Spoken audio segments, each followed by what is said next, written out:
Chapter 1102. Charge. Let's snatch the bride. A large group of people rushed into the villa noisily. It was a spectacular scene. Yunjian paused for a moment when the group of men rushed into the villa.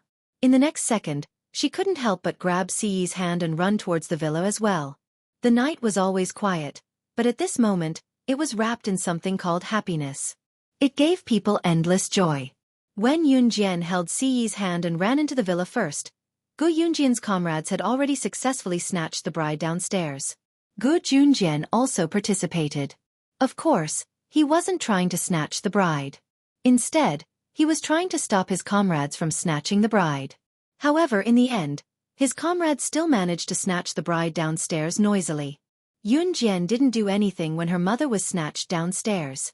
This was just a game used to add to the fun, so she naturally wouldn't participate. Sister, I snatched a big pillow. Me too. I snatched a big water bottle.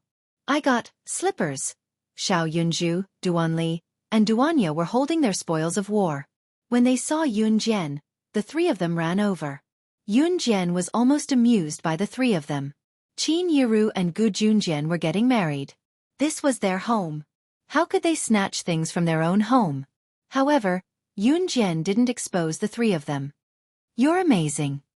Ce reached out and patted Xiao Yunju, who was the closest to him.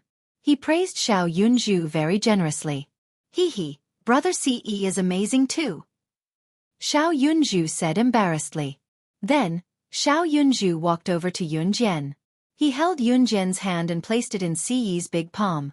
Big brother Ce praised me, so I gave my sister to big brother Ce. Xiao Yunju said. Without waiting for Yunjian to react and deal with him, he ran away with Duanli and Duanya. Yunjian pursed her lips. She did not notice that Ce had raised her eyebrows again. The bustling bridal chamber was also over. Those who had robbed the bridal chamber also took their trophies, such as wedding candies, cigarettes, pillowcases, and other things, and went home one after another. The night soon quieted down. Logically speaking, Yunjian should live in Gu Yunjian's house. After all, Qin Yiru was now married to Gu Junjian, so naturally, she should live here with him. However, Ce pulled Yunjian along and drove the Lamborghini away from Gu Yunjian's house. Qin Yiru was very relieved that Yunjian was going out with Ce. At this moment, Yunjian was sitting in Ce's car. After the car drove out of Gu Yunjian's house, it quickly stopped in front of a villa that was very close to Gu Yunjian's house, but was even more luxurious than Gu Yunjian's house. Then, he pulled Yunjian into the huge villa. Do you like it? Ce pulled Yunjian into the villa. The interior looked brand new. It was not hard to tell that this villa had just been renovated. This is... Yunjian raised her eyebrows. We'll live here in the future. It'll only belong to the two of us. Ce opened the door of the villa and led Yunjian inside. Then Ce paused and said, It'll only take 3 minutes to walk to Uncle Ji's house from here. You can go there at any time. So, he had long planned to buy the surrounding land and had people build this villa a long time ago? Yunjian stared at Ce for a few seconds. At this moment, the surroundings were very quiet. The dim yellow light from the ceiling shone down and enveloped Yunjian, making her look exceptionally alluring. The door was tightly shut. Chapter 1103. Xiao Jian. Ce was on top of Yunjian. His manly voice drifted to Yunjian's side, making Yunjian's rosy cheeks flush even deeper. Get up. I'm going to sleep. Yunjian blushed and pushed Ce's chest casually, but Ce pinned her down on the sofa with no intention of getting up. Ce had already bent down to put his head close to Yunjian's neck, brushing his lips softly across Yunjian's collarbone.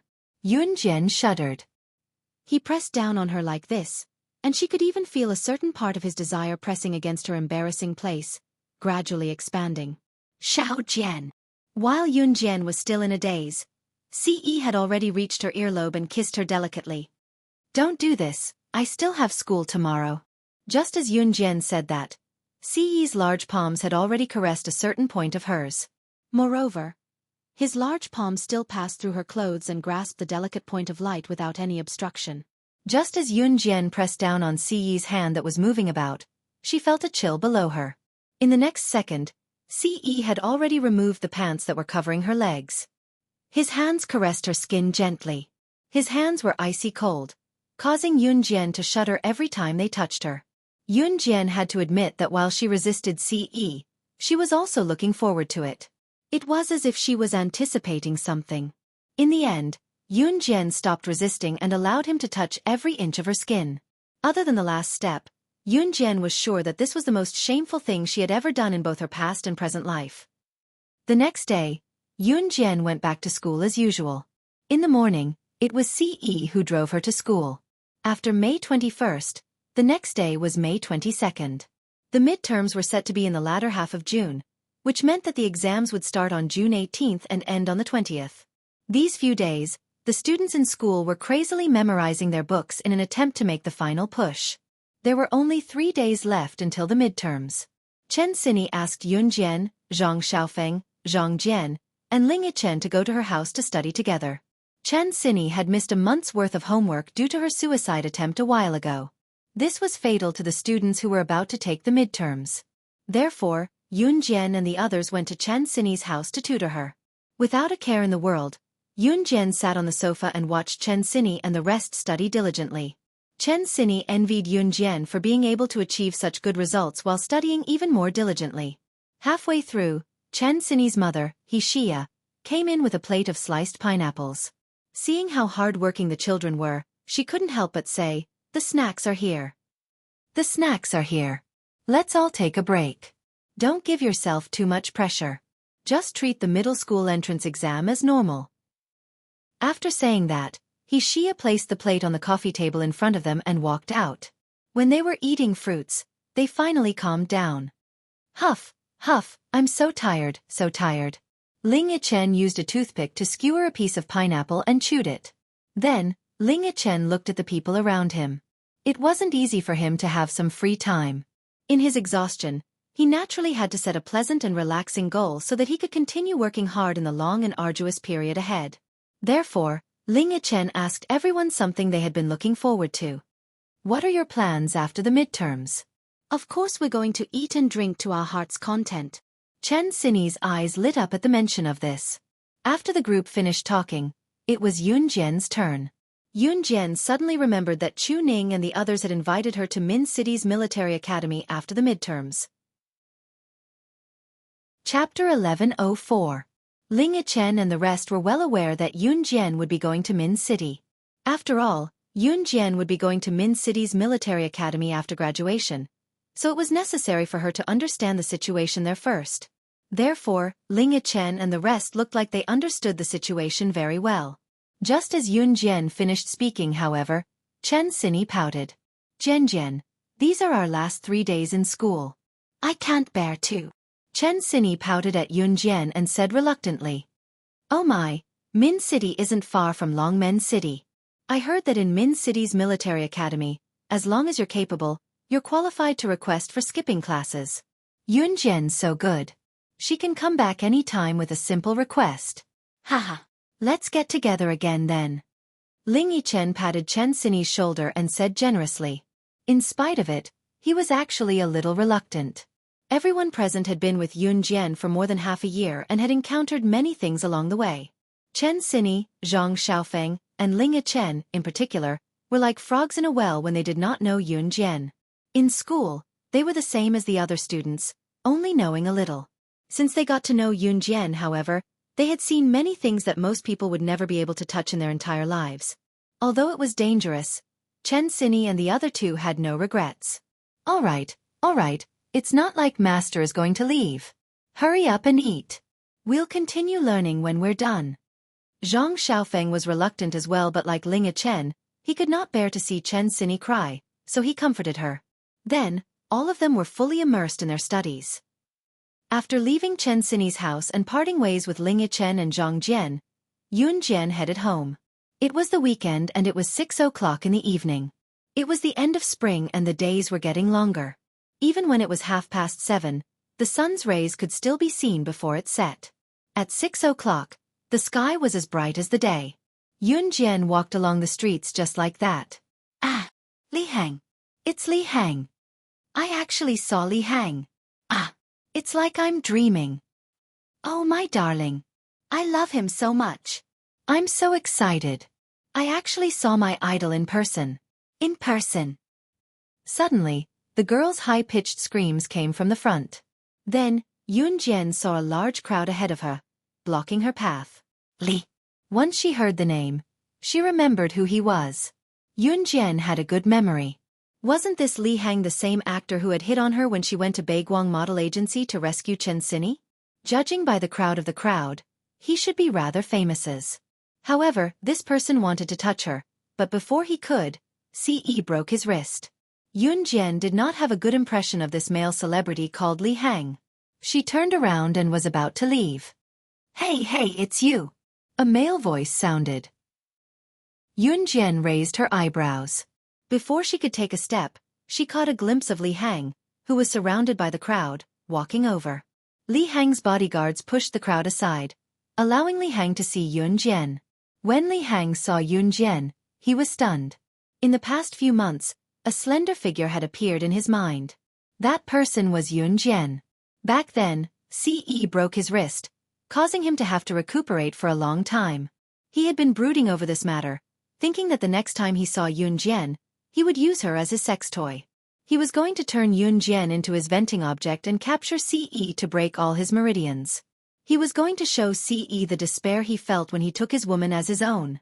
Li Hang had been looking for Yunjian for a long time, but he couldn't find her. Chapter 1105. It could be said that Yunjian's cold and arrogant personality and the way she swung the butterfly knife to kick the guards away, even using it to slash the clothes of the guards who tried to stop her at the entrance of Baiguang Model Agency. If the knife had slid in a little more or stabbed deeper, the guards would have been dead. Yunjian's movements were uncanny, but it was this uncanny ability that gave people endless room for imagination. It even made Yunjian look mysterious, which was why Li Hang was attracted by Yunjian's mysteriousness and could not forget her for a long time. Li Hang thought that he must have been possessed. He had not slept well for the past few months. Closing his eyes, his mind was filled with the image of Yunjian's slender figure and perfect figure, as well as her stunning face. She was so mesmerizing and gentle. Li Hang had never been one to let himself be wronged.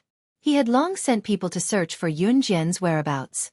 Usually, it was a piece of cake for him to find a girl in Longmen City with his influence. However, in the process of searching for Yunjian, it was as if someone had purposely erased Yunjian's whereabouts when his men were searching for her.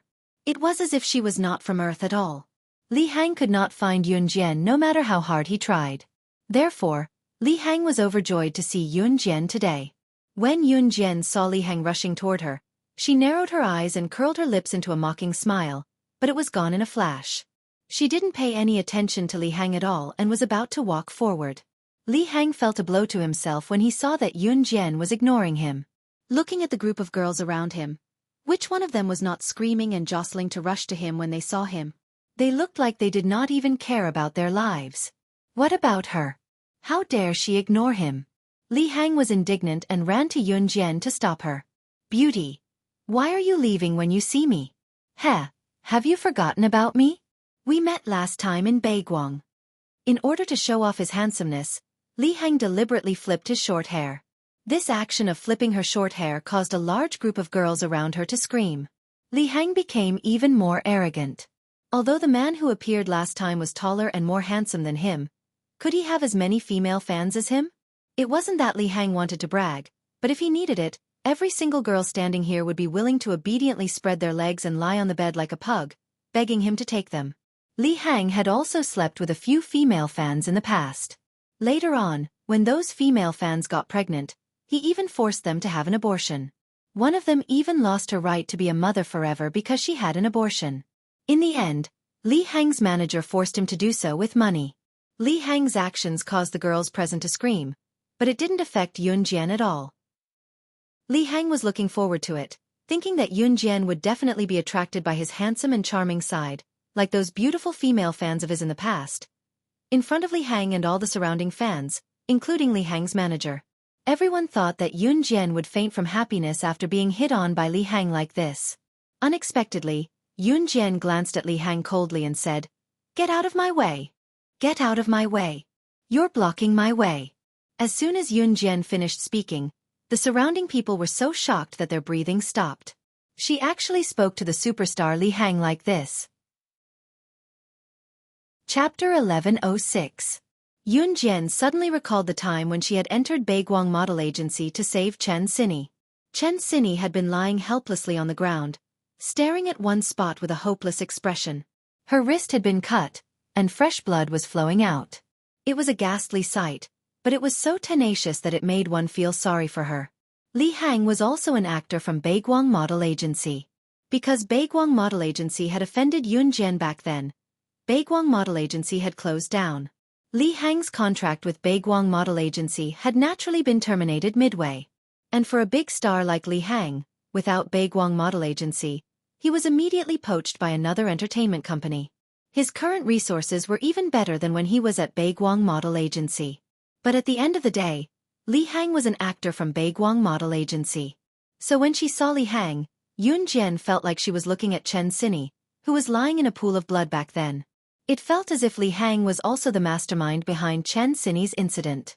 At this moment, Yun Jian had the urge to make Li Hang bleed to death in front of her.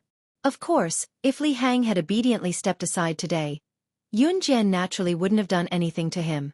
But unfortunately, Li Hang was unwilling to let go now even if he was beaten to death. The only figure that had appeared in his mind for the past few months was her. The feeling of not being able to find the person he was looking for in the vast world drove Li Hang crazy. After hearing Yun Jian's words, the surrounding fans were stunned. If it had been any other fan present who had received such attention from Li Hang, they would have probably fainted from excitement. But what about Yun Jian? Not only was she not flattered, but she even said such things to the big star Li Hang? Li Hang himself was also taken aback, but he quickly recovered his senses. He thought that Yun Jian was joking with him, so Li Hang smiled and pretended to be very gentle to Yun Jian. Beauty, your words don't match your looks. You're pretty, so this kind of joke doesn't match you. As Li Hang spoke, he shook his head again, pretending to be very handsome. Just as he finished speaking, Yun Jian's cold voice rang in his ears again. You don't believe me, do you? As soon as Yun Jian's words rang out, Li Hang felt a ruthless force flying toward him. In the next second, everyone saw Yun Jian stretch out her leg and kick Li Hang in the abdomen, knocking him to the ground. At the same time, her figure flashed and she followed closely behind, stomping her foot hard on Li Hang's abdomen. Ah! My hung. Seeing their idol being stepped on by Yun Jian, the fans began to scream and tried to rush over. But just as the fans rushed over, they were shocked by the shiny thing in Yun Jian's hand and stopped in their tracks. He saw that Yun Jian was holding a butterfly knife that had appeared out of nowhere and was casually swinging it twice. These fans were all frightened and stopped in their tracks. You! How dare you do this to my Hung? Li Hang's female manager was shocked. She was about to stand up and threaten Yun Jian. Before she could threaten her, Yun Jian chuckled. Why wouldn't I dare? As she spoke, she swung the butterfly knife, and the blade of the butterfly knife ruthlessly cut Li Hang's wrist. The cut was very deep, and blood gushed out.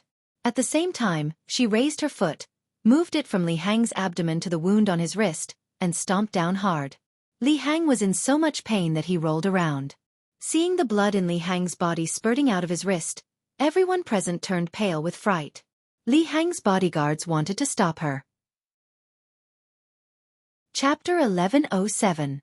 If Yun Jian's words had been taken as a joke by everyone present at the beginning, then Yun Jian's words had been taken as a joke by Li Hang, but Yun Jian had acted out her words. From this point alone, everyone present no longer dared to doubt Yun Jian. What a joke! Just now they had thought that this girl looked sweet, and that her harsh words just now must have been a joke. But in the end, not only did she tell the superstar Li Hang to get lost, but Li Hang refused. She actually took out a knife from her pocket and cut Li Hang's wrist. That wasn't all. She even stepped on Li Hang's wrist. Oh my God, this could kill someone. Wasn't she afraid that someone would die? And the person being stepped on was the superstar Li Hang. Everyone present was scared silly. Even the bodyguards and his female manager who were supposed to rush up to protect Li Hang stood rooted to the ground in a daze. They were so overwhelmed by Yun Jian's aura that they didn't dare to move. Feeling that the blood in his body was flowing out at a rapid rate, and that no one around him dared to come and save him, Li Hang was so scared that he almost peed his pants. He was interested in Yun Jian, and this was purely on the premise that his safety could be guaranteed. But now, his safety couldn't even be guaranteed. Li Hang was extremely regretful now. He didn't expect Yun Jian to be so fierce. Last time, Ce had broken his wrist, which had scared Li Hang to the core. But this time? He originally thought that Yun Jian would be easier to deal with because she was a girl. But who would have thought that she was even more ruthless than Ce? This attack was meant to take his life. If the blood in his body ran out, even a god wouldn't be able to save him. I was wrong. Please let me go. Let me go. It's my fault. I'm a pig. I didn't know what was good for me and wanted to hit on you. Feeling the blood in his body flowing out rapidly, Li Hang was scared. He couldn't care about anything else. He just wanted to live. So regardless of how many reporters and fans were still looking at him, Li Hang begged Yun Jian for mercy in a cowardly tone. Seeing Li Hang beg Yun Jian for mercy in such a cowardly tone, the surrounding fans, including the female agent and the bodyguards, were all stunned. Li Hang had a handsome face, and later became famous because he played a rather handsome role in a movie. He had always been sought after by fans. But now, where did the handsome man in the movie go? Everyone present suffered a heavy blow. Yun Jian raised her eyebrows. She was not surprised at all. After hearing Li Hang's pleas for mercy, just as Li Hang was about to faint from excessive blood loss, Yun Jian released her foot from Li Hang's wrist. He left behind a sentence that made Li Hang tremble with fear. The next time I see you, I won't be wiping your wrist, but your throat. Yun Jian didn't hold back at all, so everyone present was dumbfounded as they watched Yun Jian leave. Yun Jian left quickly. Li Hang had not fainted yet. He was carefully helped up by his female agent. From now on, Li Hang's image in the hearts of his fans would definitely take a hit. Just as Li Hang was helped up and was about to be sent to the hospital, one of the onlookers suddenly recalled something. Looking at Yun Jian's disappearing back, he exclaimed in shock, "That's right. I remember now. She was the young lady who snatched the saber and killed the thugs when the mall was invaded by a few robbers half a year ago, causing a stir in Longmen City." Chapter 1108. When the person recounted how Yun Jian had killed the thugs, his voice trembled. Therefore, when these words were heard by everyone present, it was as if their hair stood on end and they were horrified. That young lady just now was the one who caused a commotion in Longmen City half a year ago? Someone asked loudly with his mouth agape. The person who had just spoken of this matter immediately agreed with him. "It's true.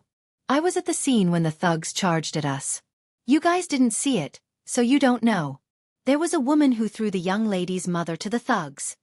Hey, guess what happened? The young lady was fighting with another thug, but when she saw that her mother was in danger, she killed the thug and blocked the knife that was coming at her mother with her hand. Tisk.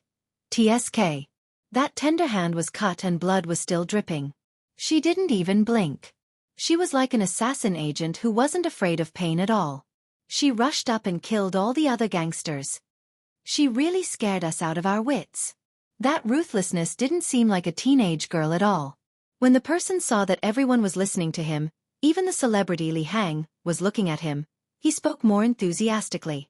Everyone present was dumbfounded when they heard what the person said. No wonder Yun Jian said what she did just now. No wonder she dared to hurt Li Hang.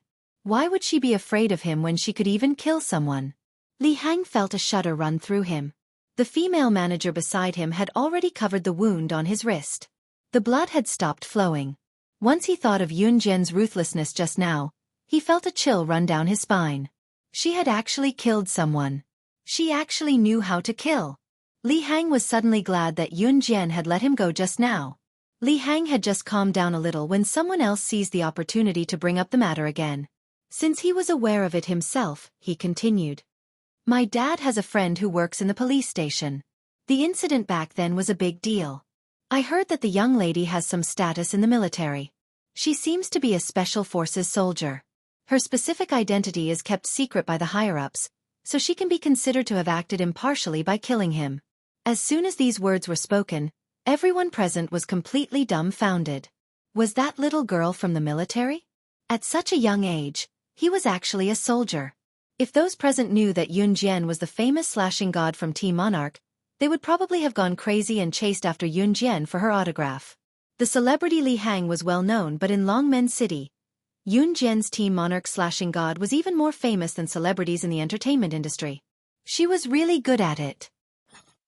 At the same time, Yun Jian, who was capable of real combat, had returned home, a home that belonged to her and Ce. It was only a 3-minute walk from here to Gu Yunjian's house. Although this place was secretly built by Ce behind Yun Jian's back, Gu Junjian knew about it right from the start. Considering that Yun Jian did not want to be too far away from Qin Yiru, Ce had discussed with Gu Junjian when he built this place and even got Gu Junjian to give up an empty plot of land in his villa. From here to Gu Yunjian's house, one could take a shortcut to Gu Yunjian's villa through the side door. It was also due to Gu Yunjian's strong support that Ce could build his and Yun Jian's villa not far away from Gu Yunjian's house. It was convenient to walk there as well. Yun Jian put down her bag. Ce was not at home at the moment, so she went to Gu Yunjian's house. Just as she reached Gu Yunjian's house, she saw Qin Yiru doing chores inside. Qin Yiru was stunned when she saw Yun Jian before asking, "Didn't Ae come back with you?" Chapter 1109. Yun Jian could not help twitching the corners of her lips at Qin Yiru's words. She was her biological daughter, right? Why was Qin Yiru nagging about Ce instead of worrying about her when she stepped into the house? "He's gone out," Yun Jian said after a pause despite what she thought. "I see." Qin Yiru did not stop mopping the floor. It had been a while since they got married. Gu Xian had gone back to school overseas after the wedding. Now that Qin Yiru was nourished by love, her complexion were much better than before. "Xiao Jian, dinner's ready. Let's wait for Ae to come home before we eat," Qin Yiru said as she came over after mopping the floor and wiping her wet hands. "Okay." Yun Jian nodded. Xiao Yunju and the others were playing upstairs, so Qin Yiru had nothing to do after mopping the floor. Hence, she went to Yun Jian. "Hey Xiao Jian, how's Ae getting along with you now?" Qin Yiru asked as she held Yun Jian's hand. "It's pretty good," Yun Jian answered after a pause. It was almost 3 days before the middle school exams, but Qin Yiru was not like other mothers who were worried about Yun Jian's results. On the contrary, she did not mention anything about the results. "Ae is someone worth trusting. You can hold on to him tightly. Don't let him run away," Qin Yiru said earnestly and looked at Yun Jian with a gaze that she had never shown before. Yun Jian was a little stunned by Qin Yiru's stare. "Mom, I know," Yun Jian replied. "Ae's already 20. He's a man, so there's always a need for puberty. Xiao Jian, don't throw a tantrum. I think Ae's a good kid, even if... Anyway, the two of you are going to be married in the future. If there's anything before marriage, it's fine, as long as you take proper protective measures, it will be fine. It's fine if she gets pregnant. After she gives birth, I'll have nothing to do. It'll be more fun raising a child." Qin Yiru thought that Ce had already slept with Yun Jian, and now Yun Jian was living under the same roof as Ce. There were only the two of them in the house. Of course, Qin Yiru knew Ce's character, so she said those words. It could be said that Qin Yiru already treated Ce as her son-in-law. In spite of it, Yun Jian's cheeks were as red as an apple when she heard Qin Yiru's words. She did not expect Qin Yiru to say something like that to her. Yun Jian could kill without batting an eyelid and be fearless in the face of danger. Yet she blushed when she heard such things. When Qin Yiru saw that Yun Jian did not say anything, she spoke even more enthusiastically. It was only when Ce entered the house that Qin Yiru stopped talking. Gu Junjian was busy with military matters now, so sometimes he did not even come home. Qin Yiru could understand that. Qin Yiru stopped talking when she saw Ce. Then, Qin Yiru called Xiao Yunju and the others down to have dinner around the table. Before returning to her and Ce's private villa, Qin Yiru mysteriously called Ce out for a few minutes.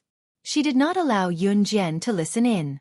When they returned to her and Ce's home, Yun Jian turned to look at Ce and asked, "What did my mom say to you just now? Do you want to know?" Ce curled his handsome lips mysteriously and said. Yun Jian nodded her head. Just as she nodded, Ce pulled her into his embrace. Then, he turned sideways and whispered something into Yun Jian's ear. Yun Jian's face instantly turned red when she heard this. Chapter 11:10. When you do it, make sure it's dirty. Yunjian blushed at what Qin Yiru said to Ce. Ce smiled at the sight before cupping Yunjian's cheeks and kissing her. Ce only gave Yunjian a peck. He did not do anything else. His Xiao Jian was still young. 3 days passed in a flash and the senior high school entrance exam came as promised. The day of the senior high school entrance exam was unusually hot, probably the hottest day since the new year. In spite of it, the students persevered through the 3 days of senior high school entrance exam. Yunjian was always the first to finish the senior high school entrance exam. The other students were afraid that they would perform poorly during the exam, so they checked their papers multiple times. What about Yunjian? She did not even have to check her papers after she was done. Just as the 3 days of exams ended, Chen Xinyi, Zhang Xiaofeng, Ling Chen, and Zhang Jian could finally relax from their hard work. Once the exams were over, the students packed up all their belongings in school and brought them home. The end of the senior high school entrance exam meant that Yunjian and the others had their break 2 weeks earlier than their usual summer break. Of course, they still had to make a trip back to school when the results of the senior high school entrance exam were released. Their classmates were about to enter different senior high schools. It was their parents who came to school to help carry the huge pile of textbooks. On the day after school ended, Ce drove over to help Yunjian. Ce returned to an Hun group the next day. Taking advantage of the break, Yunjian carried a small travel bag with a lot of things and left for Min City early in the morning. Yunjian went alone. Of course, she was going to Min City purely because she had promised Chu Ning and the others that she would go for a vacation. Since the summer break was not here yet, Yunjian had her break 2 weeks earlier than usual, so Chu Ning and the others were still in school. When Yunjian arrived, she directly called Chu Xiangnan, who had a mobile phone. Chu Ning and the others were still in class. When they heard that Yunjian was coming over, they immediately sent Chu Ning to the entrance of the military academy to pick up Yunjian. Originally, outsiders were not allowed to enter the military academy, but Chu Ning had talked to the guard for a long time. In the end, when the guard found out that Yunjian was part of the next batch of students to be admitted, he finally let her in. Phew, I finally brought you in. Chu Ning wiped the sweat off her forehead and led Yunjian to the military academy's training field. The other 5 members of Team Monarch were training on the field. Hearing Chu Ning's words, Yunjian stared at Chu Ning for a few seconds, then pulled away the red arc and sighed. You've gotten darker. Chu Ning was stunned for a moment before she realized that Yunjian was talking about her. She even patted Yunjian on the shoulder and said with a laugh, "Don't say it out loud." Then, Chu Ning brought Yunjian to the field. After meeting up with the other members of Team Monarch, the group sat on the field that stretched as far as the eye could see, basking in the scorching sun. We don't have classes at night. Yunjian, where do you want to go? Do you want to walk around the streets of Min City? Or do you want to walk around our school first? Chu Xiangnan said with a laugh. Don't interrupt. Silly Chu Xiangnan. Chu Ning snickered at Chu Xiangnan. That was the new nickname she came up with for Chu Xiangnan, Chu Nan. Yunjian pursed her lips and smiled. Just as the group of people were laughing and making a ruckus, a sarcastic voice came from behind them. Yo, isn't this our famous Team Monarch? Haha, where did this little beauty come from? Hearing that, Yunjian turned around with Chu Ning and the others to see a ruffian boy taunting Chu Ning and the others while trying to flirt with Yunjian. Chapter 11:11. This ruffian was the guy from the Invincible Gang whom Chu Ning and the others had mentioned to Yunjian when they returned to Xinjiang town. The guy was just an errand boy for the Invincible Gang named Peng Jingwei. Peng Jingwei and everyone in the Invincible Gang were proud to be a part of the gang. That was because the Invincible Gang had a super powerful existence. Chu Ning had mentioned this super powerful person to Yunjian before. She said that Chu Ning and the others were no match for that super powerful person even when they teamed up. Other than Jiang Weiwei, everyone else was defeated. Even Jiang Weiwei was almost injured. One had to know that Jiang Weiwei was not weak. She was ranked second in Team Monarch in terms of strength. However, even when she and Chu Ning and the others teamed up, they could not defeat that person from the Invincible Gang. One could only imagine how powerful that person was. It was precisely because they had such a powerful member who could wipe out Team Monarch, a team that was rumored to be so amazing, that the Invincible Gang could be so fearless. Take Peng Jingwei for example. He was just an errand boy for the Invincible Gang, but he dared to speak to Chu Ning and the others in such a tone. It was all because the Invincible Gang had that person who defeated Chu Ning and the others alone. The Invincible Gang was extremely smug now. Peng Jingwei was indeed arrogant. He thought that the Invincible Gang was really invincible. Therefore, when he saw the Team Monarch members sitting on the field, he could not help but want to rush over and taunt them. However, he did not expect to see Yun Jian among the Team Monarch members. Peng Jingwei was stunned. There was actually such a beautiful girl in this world. Moreover, she was different from those girls and women who relied on makeup and fashionable clothes on the streets. Yun Jian's beauty was pure and natural. Peng Jingwei was completely mesmerized. That was why he leaned over to hit on her. Logically speaking, after hearing what Peng Jingwei said, Chu Ning should have hurled insults at him on the spot. However, after hearing what Peng Jingwei said, Chu Ning snorted. Chu Ning burst out laughing. Of all people, Peng Jingwei had to say that Team Monarch was trash to Yun Jian? It was as if he was telling the strongest boss of Team Monarch that his team was trash and that he should leave with him. After laughing, Chu Ning pursed her lips and turned to Yun Jian. After a while she said, "Ignore him. He's trash himself." Chu Ning and the others were used to the Invincible Gang's mockery. They couldn't be bothered with the people from the Invincible Gang now. In private, they trained as hard as they could in order to improve their skills so that they could defeat the people from the Invincible Gang. Just as Chu Ning finished speaking and Yun Jian ignored him, Peng Jingwei panicked. "Heh, I say your Team Monarch is so trashy. Don't bring the beauty with you guys," Peng Jingwei said as he turned his sly gaze to Yun Jian. "Little beauty, aren't you blind to be with trash like Team Monarch when you're so pretty? Come with me. I'm from the Invincible Gang. It's the best team in our military school. Hey, what do you think?" Peng Jingwei said. He even wanted to reach out his hand that was as ugly as a black man's to hold Yun Jian's hand. Yun Jian frowned in disgust. She sat on the grass and did a light flip to avoid Peng Jingwei's hand. Under Peng Jingwei's watchful gaze, she stood up and sneered. "If my Team Monarch is trash, your Invincible Gang is worse than trash." Peng Jingwei shuddered at the mention of Team Monarch. What did she say? Chapter 11-12. She's from Team Monarch? Peng Jingwei's eyes widened in shock. There were 7 members in Team Monarch and Chu Ning, and the other 5 were already enrolled in the military academy. Due to his frequent encounters with Chu Ning and the other 5, Peng Jingwei had completely overlooked the fact that Team Monarch had a powerful slashing god. In Peng Jingwei's subconscious mind, there were only 6 members in Team Monarch, and these 6 were the ones who had been beaten to a pulp by the Invincible Gang's leader. With Yun Jian's appearance today, Peng Jingwei had assumed that she was one of the Team Monarch's relatives who had come to Min City for a vacation after the midterms. That was why he had said what he had said earlier. Who would have thought that Yun Jian would say something like, Team Monarch?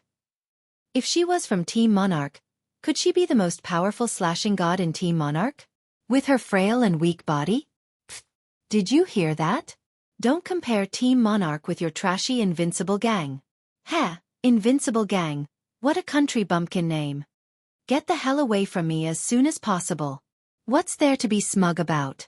Chu Ning patted her but to get rid of the grass that stuck to her pants on the lawn. She stood up and walked to Yun Jian's side to wrap her arm around Yun Jian's shoulder as she sneered at Peng Jingwei. One could lose in terms of strength but not in terms of confidence. This sentence was verified by Chu Ning. Chu Ning's words were bold. Just as Chu Ning finished her sentence, Chu Xiongnan, who was sitting on the ground, stood up and walked to Peng Jingwei. Peng Jingwei was a grown man with a height of only 1.6 meters. Chu Xiongnan height was enough to look down on him. Get lost. UF***ker. What bullsh** T Invincible Gang? I think you should just change your name to Trash Gang. Chu Xiongnan continued Chu Ning's words and yelled at Peng Jingwei. As he yelled, Chu Xiongnan even clenched his fist at Peng Jingwei, his knuckles cracking. Seeing Chu Xiongnan gesturing at him like that, Peng Jingwei gulped in fright. The only reason he could be so smug was because he was a member of the Invincible Gang. Peng Jingwei himself was not that capable. Therefore, when Chu Xiongnan gestured at him, he was so scared that he took 3 steps back. Then he pointed at Chu Xiongnan and the others and threatened them in an exaggerated tone. You, just you wait. After saying that, Peng Jingwei was so scared that he turned and ran away. Haha, you're such a coward. Perhaps it was because Yun Jian and all 7 members of Team Monarch were present. But Chu Xiongnan felt much more confident. He laughed out loud when he saw Peng Jingwei running away. Chu Xiongnan even flashed his middle finger at the spot where Peng Jingwei had fallen. After that, he turned to look at Yun Jian. He patted his chest with a laugh and asked, "What do you think, Yun Jian? Was I particularly domineering just now?" When Chu Ning heard that, she also rushed to say, "He's not as good as me." Then, the two of them stared at Yun Jian's glittering eyes, waiting for her comment. However, Yun Jian's eyes flickered. She curled her lips slightly, then calmly said, "Very naughty." After hearing Yun Jian's comment, Jiang Weiwei laughed out loud. Apart from Chu Ning and Chu Xiangnan's group of clowns, the others laughed. At the side of a small path near a small forest in the school, a group of youthful boys and girls were standing there. All of them sat obediently on the grass, talking to a girl who was standing high above. It felt like a group of gang members were having a gathering. Suddenly, a figure rushed over recklessly. Chapter 11-13. Peng Jingwei paused when he heard the girl's low growl. Then, he slowly walked over. It was obvious that this girl held a high position in the Invincible Gang. "Miss Xueqi, I saw something incredible just now, so I wanted to come back quickly to report it to you. That's why I left so quickly," Peng Jingwei said. Just as he said this, the girl called Xueqi interrupted him. All right. Hurry up and say it." What incredible thing. This girl was called Gu Xueqi. She was the only daughter of the big boss of Min City's coal industry. She was a well-known figure in the military academy. This identity, coupled with her innate arrogance, made everyone present dare not speak up even if they were angry. They could only submit to her. At the same time, the reason why everyone present listened to this girl was purely because Gu Xueqi was not only the vice president of the Invincible Gang, but more importantly, she was also the younger sister of the Invincible Gang's president.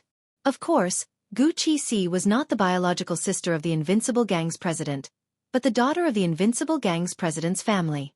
To put it bluntly, she was the daughter of her father's business friend. As for the president of the Invincible Gang, he was also the strongest president of the Invincible Gang that Chu Ning said had defeated Chu Ning and 6 others single-handedly. His name was Duan Xinchen. Now, the Invincible Gang still looked like a proper gang, like a cult. Everyone in the Invincible Gang sat on the lawn, listening to the Vice President Gu Xueqi's teachings. After being interrupted by Gu Xueqi, Peng Jingwei hurriedly told her what had happened. Initially, when he mentioned Yun Jian, Peng Jingwei did not think that she was the killing god of Team Monarch. When Gu Xueqi and the rest of the Invincible Gang heard Peng Jingwei's words, they did not think that Yun Jian had anything to do with Team Monarch. However, when he mentioned Yun Jian's appearance, Peng Jingwei even made a very righteous comparison. "That beauty. TSK, I've never seen such a beautiful girl in my life." As he said that, Peng Jingwei was intoxicated. Hearing this, Gu Xueqi was a girl herself. She was very dissatisfied and asked with a hint of jealousy, "Is she really that beautiful? What about me?" It was just a casual remark, but he did not expect Peng Jingwei to recall Yun Jian's beauty the moment he opened his mouth. He could not help but blurt out, "They're not on the same level. Her beauty is really—" Before he could finish, Gu Xueqi kicked Peng Jingwei away. Fuming, she led a group of people to Yun Jian's side, grumbling angrily, "What the hell? I want to see just how beautiful she is." Yun Jian had no idea that someone was leading dozens of people and was angrily rushing towards her. As it turned out, a girl's jealousy was terrifying. This was especially true for girls who were in puberty. They could develop to the point of no return just because of a small matter. At this moment, Yun Jian had already followed Chu Ning and the others to the military academy's canteen. It was already noon, time for lunch. In high school, one could order their own food and pay by swiping their card. Yun Jian was a guest, so of course, Chu Ning and the others fought to treat her. Looking at the big lunchbox that Chu Ning had ordered for her, consisting of 4 to 5 servings of meat and 2 to 3 servings of vegetarian food, Yun Jian paused. For ordinary students, they would order at most 1 meat and 1 vegetarian dish. "Hee, let's eat." Chu Ning extended her chopsticks and called out. Then, she dug into the food in her lunchbox. During lunch, Chu Ning and Chu Xiangnan kept talking to Yun Jian about the Invincible Gang. Yun Jian, you don't know this, but the Invincible Gang formed this gang because of us, Team Monarch. Heh, they didn't have a gang name at first. In the end, because Team Monarch had a name, they followed suit. Chapter 11:14. Chu Ning said with great interest. She even laughed a few times as she spoke. The Invincible Gang did not form a gang. When Chu Ning and the rest first entered the school, Gu Qixi's gang got into a fight with Chu Ning and the rest. They were even beaten up by Chu Ning and the rest. They thought that after being beaten up, Gu Qixi's gang would not dare to cause trouble again. Who would have thought that Gu Qixi would ask Duan Qingchen, a senior who was in his second year and about to enter his third year, to help? Duan Qingchen had been in the military school for almost 2 years.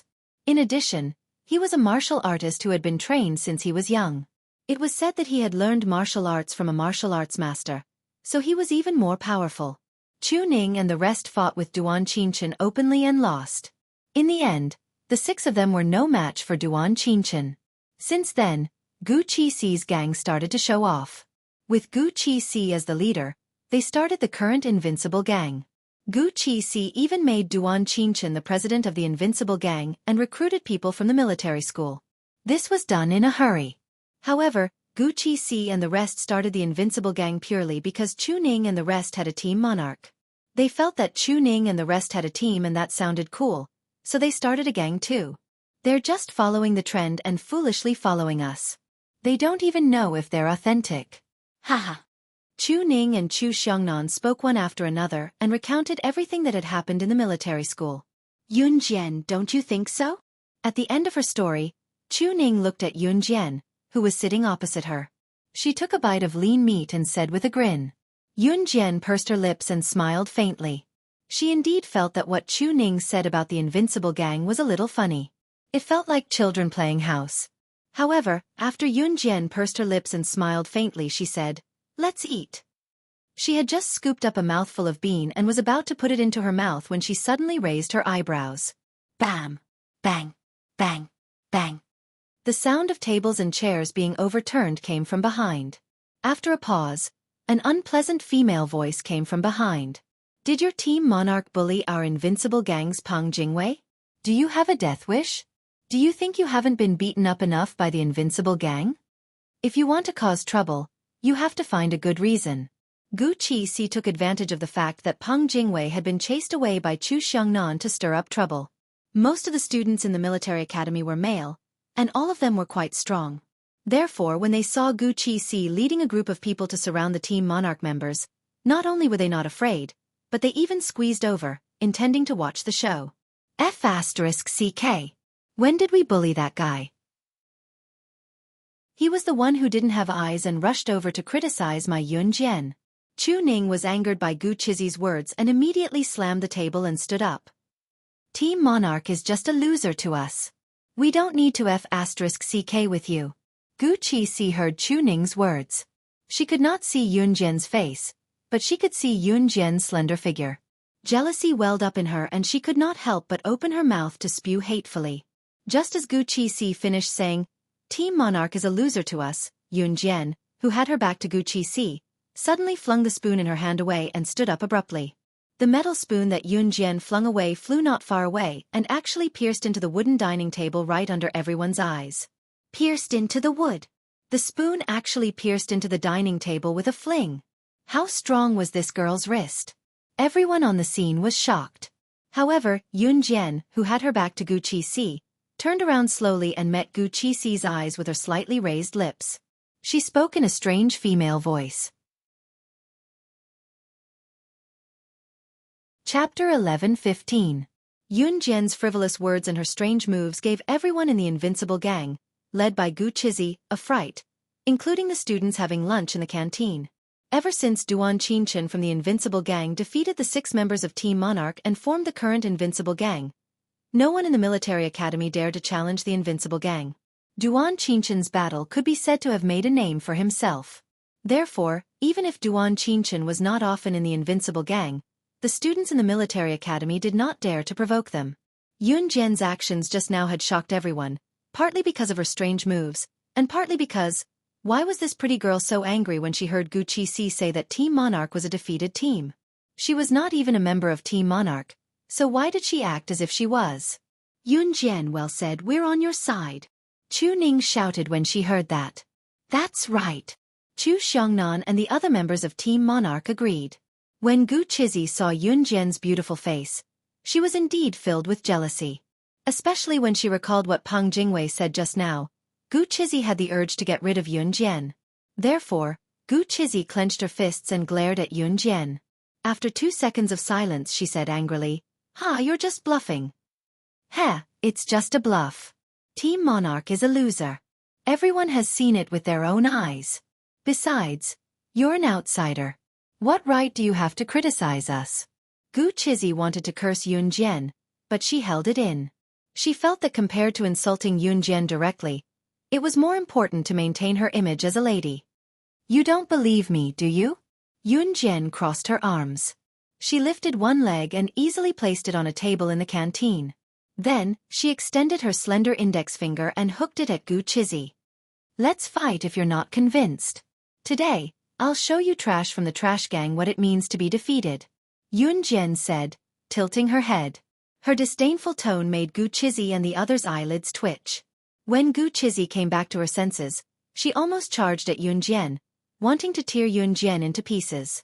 What did she say? Did she say that the Invincible Gang was trash? She even said that the Invincible Gang was trash?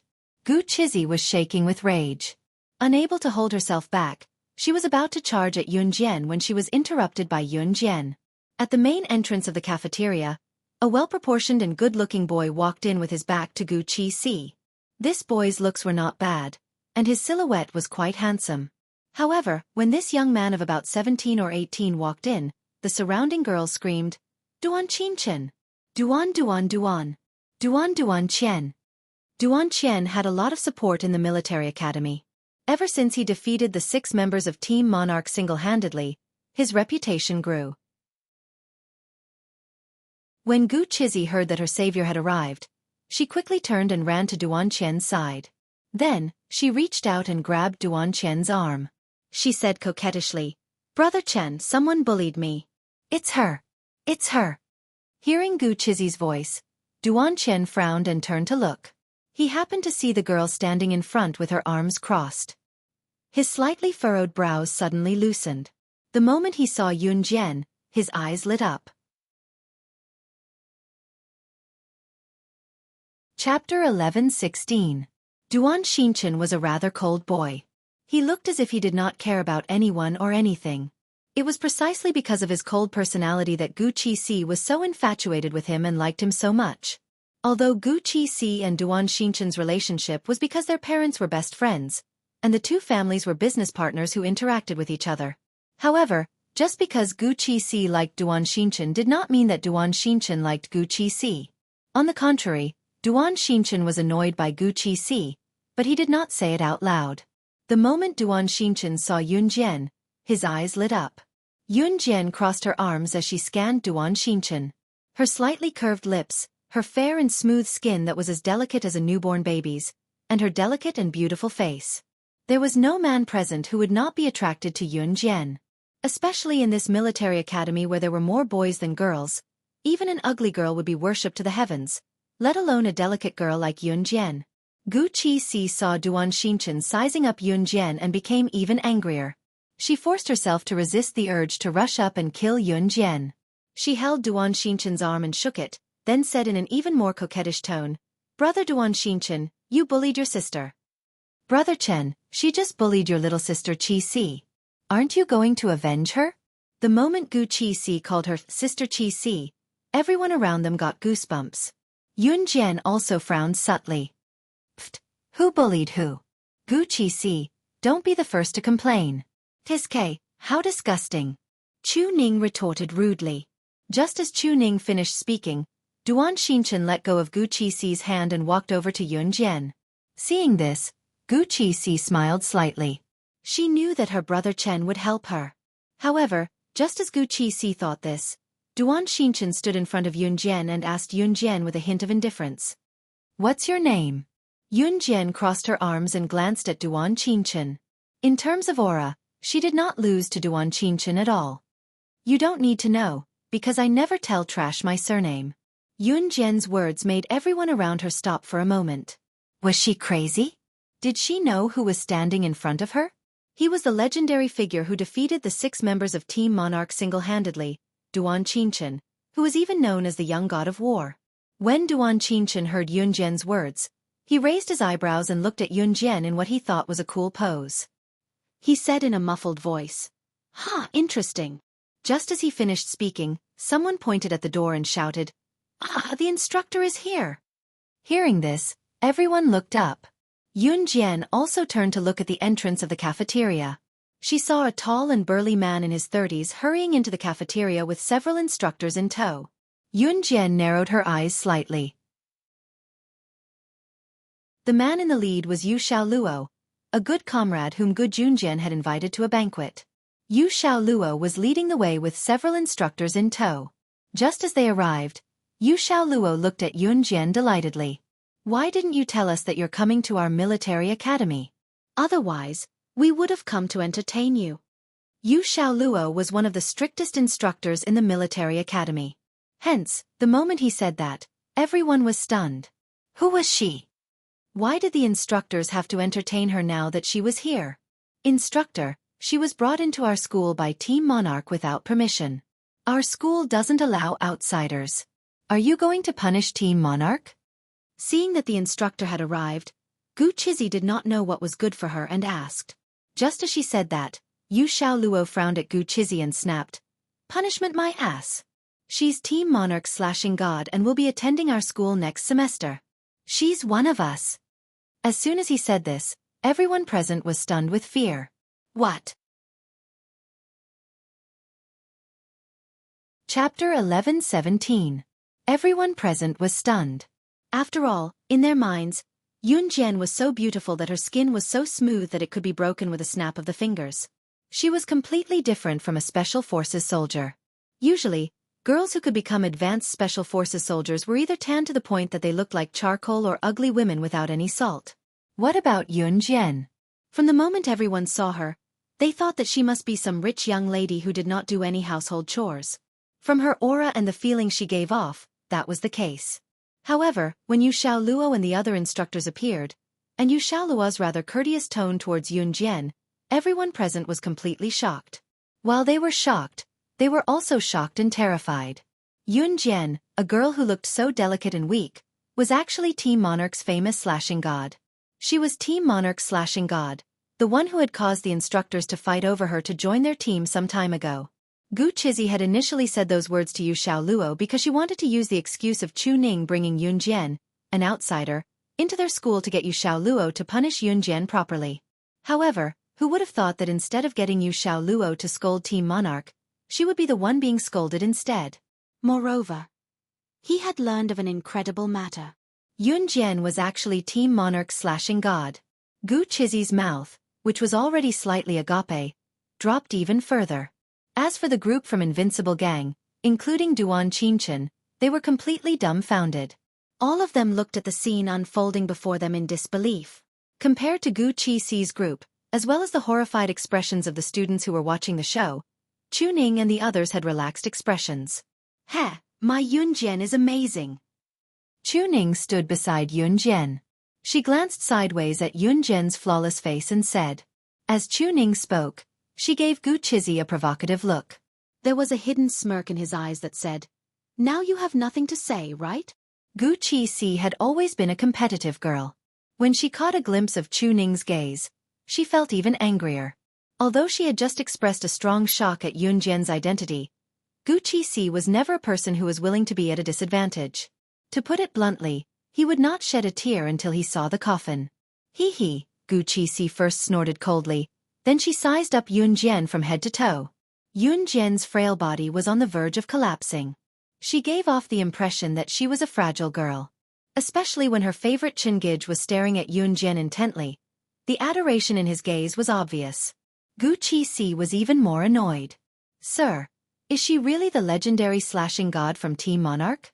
The other 6 members of Team Monarch were all defeated by my brother Chen alone. Moreover, a girl's strength is always weaker than a guy's. With that frail body of hers, is she really the slashing god from Team Monarch? Xueqi looked at Yu Xiaoluo. Her tone of suspicion and anger toward Yun Jian was obvious to everyone present. Yu Xiaoluo was stunned, but he quickly reacted. He looked at Yun Jian and said to Xueqi with unusual firmness, "If it wasn't her, who else in this world could have wiped out the most powerful flying sky gang in Country X's H province's underground black market all by herself?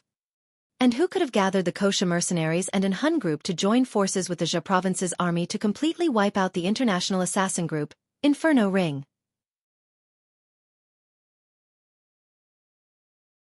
Chapter 11:18. Why was Team Monarch's slashing god so famous? Most of the people present only knew of Team Monarch's slashing god and had heard of her name before. However, what they knew about Team Monarch's slashing god was limited. Some of them even knew of Team Monarch's slashing god title, but it was only limited to the time when a few of the instructors fought over her and ended up being caught by the chief instructor and scolded harshly. Yun Jian's previous feat was not known in Min City Military School. Moreover, the students had no way of knowing about it. They only knew that Team Monarch's slashing god was powerful, but no one knew how powerful she was. It was the same for Xueqi. Her invincible gang had no idea how powerful Team Monarch's slashing god was, which was why they provoked the other 6 members of Team Monarch. As for Duan Xinchen, he looked indifferent and did not like Xueqi, but he did not refuse when Xueqi asked him to take on the 6 members of Team Monarch. Moreover, not only did Duan Xinchen not refuse, he defeated the 6 members of Team Monarch right away, not giving them any face as classmates. When the 6 members of Team Monarch were defeated by Duan Xinchen, although Duan Xinchen did not come out to ridicule them, he made Chu Ning and the others suffer from the ridicule of their classmates. Moreover, Duan Xinchen maintained his cold personality and pretended to be a handsome man of few words. Duan Xinchen's strength was not bad, which was why he liked to pretend to be a mysterious person. Of course, before Yun Jian appeared, Duan Xinchen's mysterious facade was quite successful. However, the moment Yu Xiaoluo finished talking about Yun Jian's legendary experience, Duan Xinchen's pretentious face froze completely. He did not expect that the girl he fell in love with at first sight would actually annihilate an entire gang alone. She had gathered 2 of the world's top assassin organizations to annihilate the internationally renowned Inferno Ring. This was really done by an underage girl. What? How is this possible? Instructor, are you kidding us? I heard that Inferno Ring was annihilated by our Jia province's army, right? How could it be her? Xueqi was frightened by Yu Xiaoluo's words. She raised her hands in disbelief and stared at Yun Jian, who was standing not too far away, in horror. Yun Jian narrowed her eyes and looked over with a sneer. Seeing Xueqi looking at her, Yun Jian revealed a strange smile. This smile made Xueqi shiver. Xueqi quickly retracted her gaze and looked at Yu Xiaoluo. She hoped to hear from Yu Xiaoluo that he had made a mistake and that such a powerful person was not Yun Jian.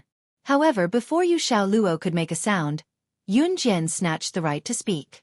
Yun Jian was standing not far away. She suddenly stopped smiling and looked at them with her clear eyes. Then she said indifferently, "If it wasn't me, could it be you, trash?" Yun Jian's words, coupled with her cold and beautiful face, made everyone stare at her for a few seconds. Xueqi was shocked by Yun Jian's rhetorical question. She already disliked Yun Jian. Now, Yun Jian's words made Xueqi even angrier. Why are you so arrogant? Be careful, or I'll let my brother Chen beat you until you have to look for your teeth on the floor. Right after Xueqi said that, Yun Jian's knuckles cracked as she strode toward them and uttered a rousing statement.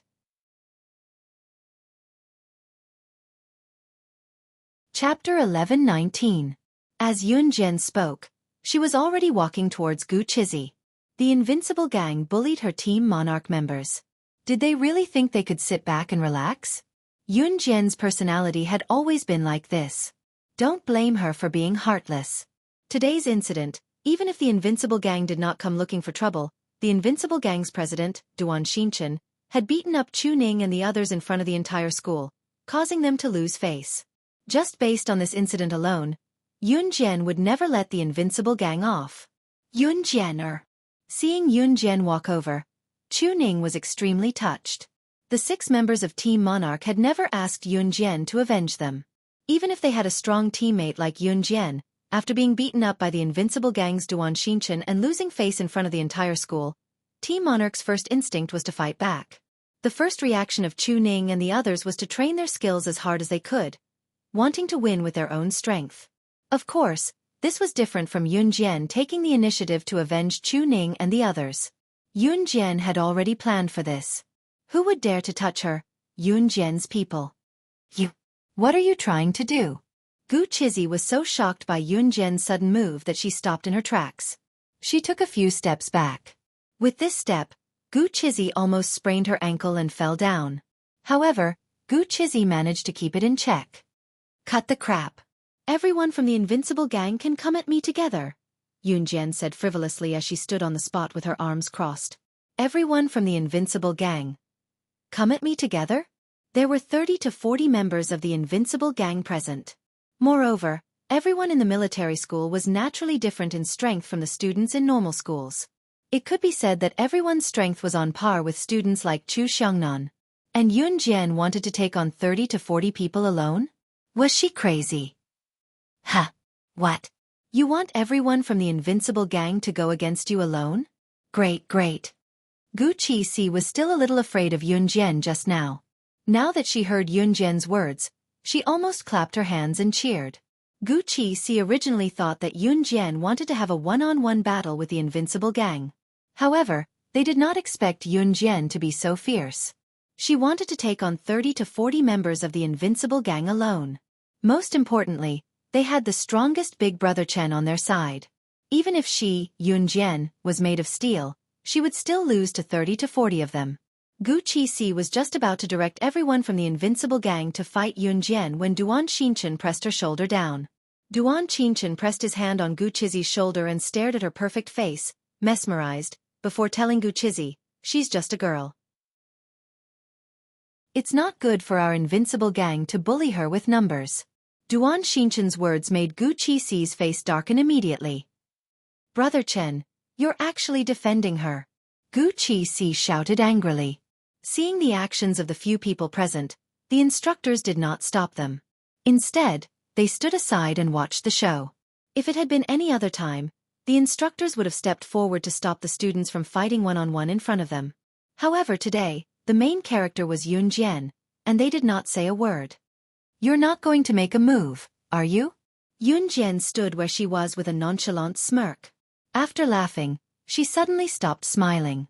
In the next second, everyone saw her figure flash. It really only took a few seconds. Duan Xinchen stood in his original spot and chased after Yun Jian's figure. By the time he saw Yun Jian's figure with his naked eye, he felt Yun Jian's foot land on his abdomen. With a bang, Duan Xinchen was kicked to the ground. Yun Jian, who had retracted her leg in time, sneered. "Pretending to be a man who won't attack a woman? I'm sorry, but even if you don't fight, you won't be able to change your fate of being kicked out of the canteen today." Chapter 11:20. Yun Jian's words had exposed Duan Xinchen's actions and caused the members of the invincible sect to panic. However, no one present was paying attention to Yun Jian's words. When the instructors saw the scene just now, they all straightened their bodies. Oh my God! Someone had seen Yun Jian kick Duan Xinchen away in a matter of seconds. He was so shocked that he was in a state of infinite fear. Gu Qizi had seen her most admired and adored brother Chen get kicked away by Yun Jian. Her entire body tensed up and her hands clenched into fists, as if she had seen something extremely terrifying. At that moment, everyone was not shocked by Yun Jian's action of kicking Duan Xinchen away. The people present were all people with strength. Usually there would be fights. Moreover, most of the people present would be able to kick someone to the ground. This wasn't a difficult move. The reason why the people present were shocked, terrified, and frightened was that their eyes were wide open in fear and shock. It was because of Yun Jian's speed. The distance between Yun Jian's position and Duan Xinchen's position was at least a dozen meters. The time it took for Yun Jian to charge over and kick Duan Xinchen away was definitely not more than 3 seconds. Her speed was so fast that the naked eye could not capture it. Duan Xinchen, who had defeated Chu Ning and the other 6 members of Team Monarch single-handedly, did not even realize that Yun Jian was standing right in front of him before he was sent flying with a kick. A person, or rather, a powerful person, wanted to be powerful. She wanted to be more powerful than others. What was the most important thing? Speed. For example, when a powerful person faced off against another powerful person, for example, a sharpshooter faced off against another sharpshooter. Both of them were heroes among men, elites among the strong, kings among the elites. Who was more powerful? Without a doubt, when a powerful person faced off against another powerful person, speed was the only thing that mattered. Speed was the only thing that mattered who was more powerful.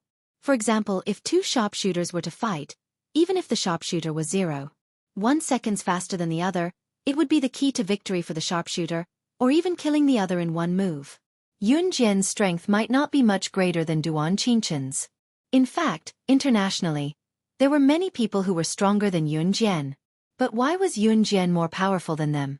She was only competing in speed, accuracy, ruthlessness, disability. Speed was speed. The speed that she displayed earlier was so fast that the naked eye could not capture it. It was also because of this frightening speed that Duan Qinchen could not even see Yun Jian's position. Naturally, he was no match for her. However, Duan Qinchen was a powerhouse who had defeated all 6 members of Team Monarch. Even Duan Qinchen had used all of his strength's full strength when he defeated. But what about Yun's of Yun Jian's of Yun? With this incredible speed sa kick seconds. Oh my god! Just as everyone was in a daze, one of the instructors shouted in shock. Everyone was attracted by the instructor's voice and turned to look at the instructors. The instructors, led by Yu Xiaoluo, had the same expression on their faces.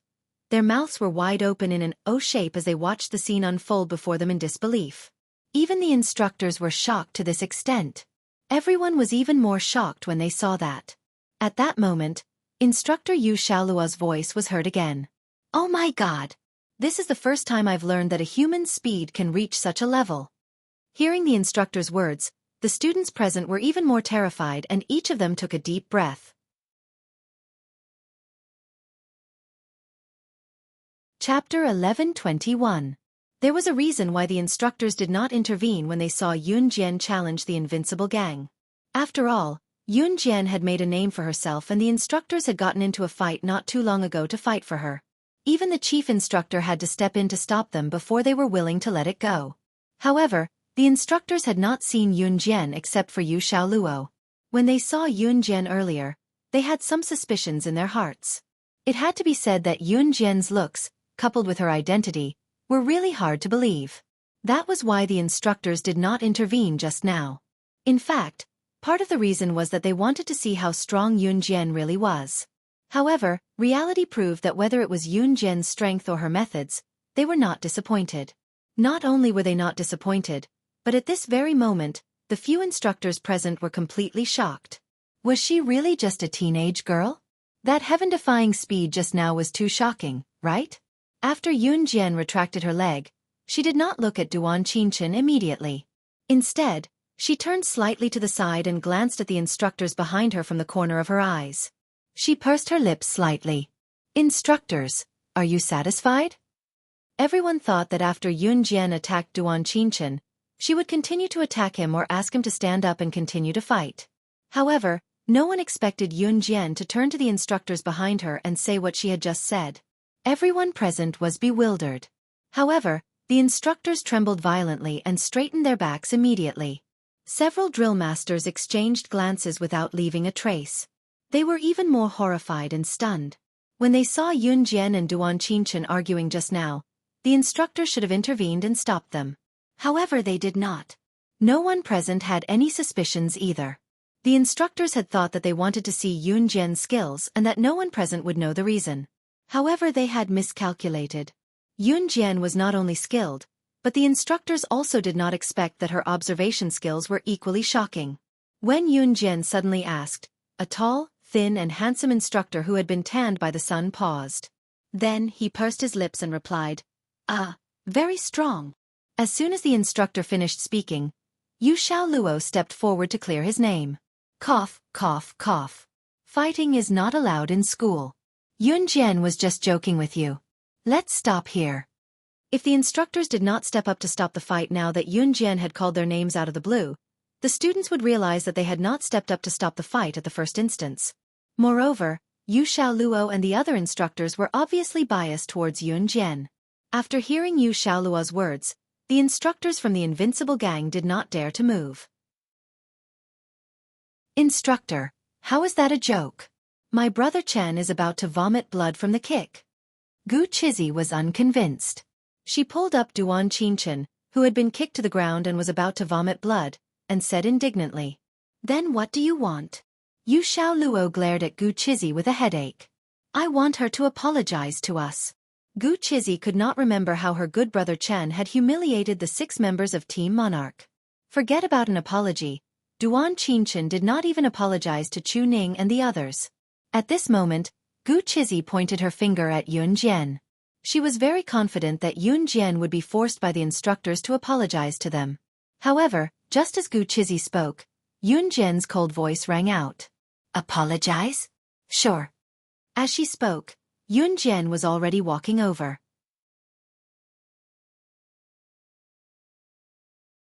Chapter 11:22. As she watched Yun Jian walk toward her and say, "Sure, apologize."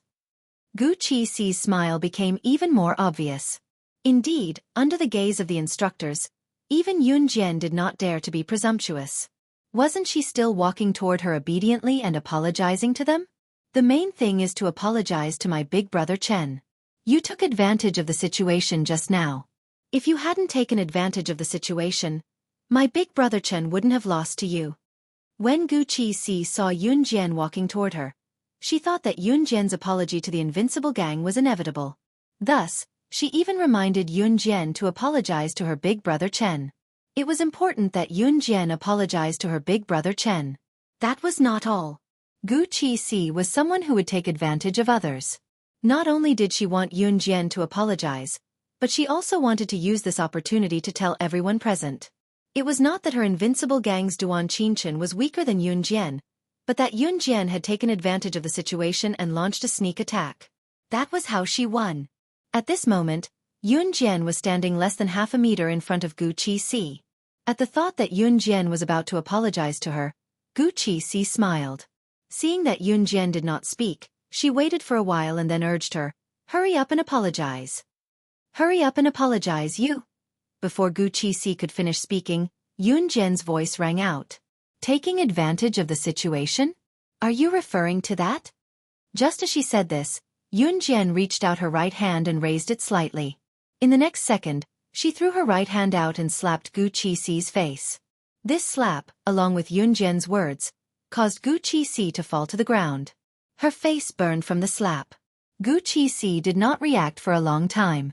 Yun Jian walked over and grabbed Gu Qizi's long hair with an expressionless face. She pulled Gu Qizi's hair and pulled her face close to herself.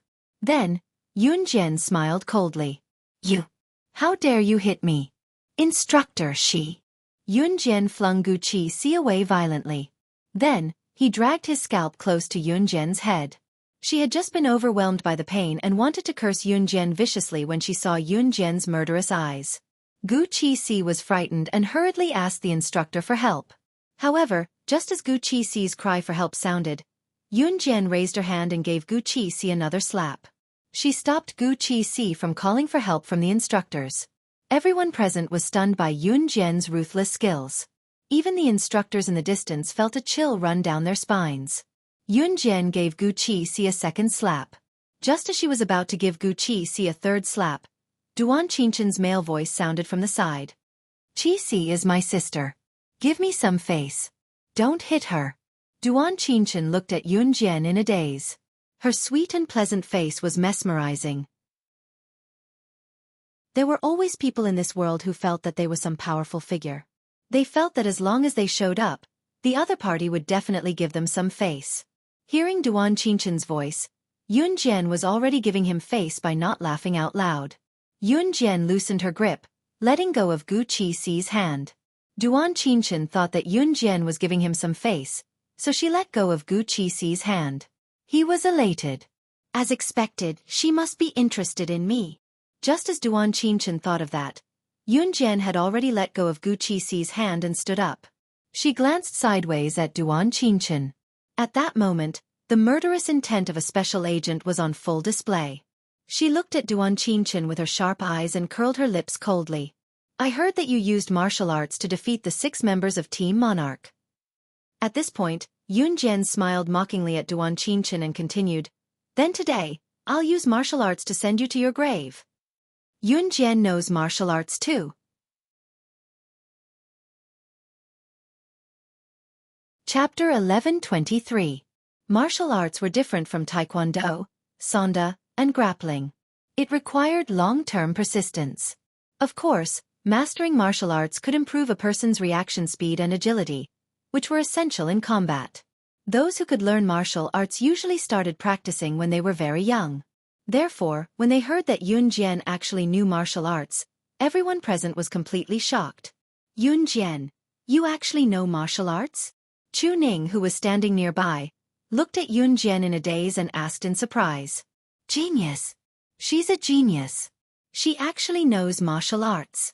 Ha ha ha, she's now the daughter of my old comrade. My old comrade even instructed me to teach her well. She'll definitely join my team next semester. None of you are allowed to snatch her from me. Ha ha. After hearing Yun Jian's words, Yu Xiaoluo became even more excited and quickly spoke up. This old comrade referred to Gu Junjian. Just as Yu Xiaoluo finished speaking, a few instructors beside him were very dissatisfied and were about to speak up to snatch Yun Jian away. Gu Chizi's discordant voice suddenly sounded. Her words were directed at Yu Xiaoluo, and her tone carried a hint of jealousy. Instructor, does she really know martial arts just because she says so? Martial arts isn't something that ordinary people can learn. My brother Chen's master is a reclusive expert. Back then, he took brother Chen in as his disciple because he fancied his skills. My brother Chen is that expert's only disciple. How could he be compared to her? Moreover, it's not certain if she's learning authentic martial arts. After being slapped a few times by Yun Jian, Gu Chizi was furious. However, considering Yun Jian's skills, she didn't dare to step forward rashly. Therefore, she spoke in a boastful tone. The way she addressed Brother Chen was enough to show how proud Gu Chizi was at that moment. Especially when she mentioned that Duan Xinchen's master was a reclusive expert, the students present all gasped.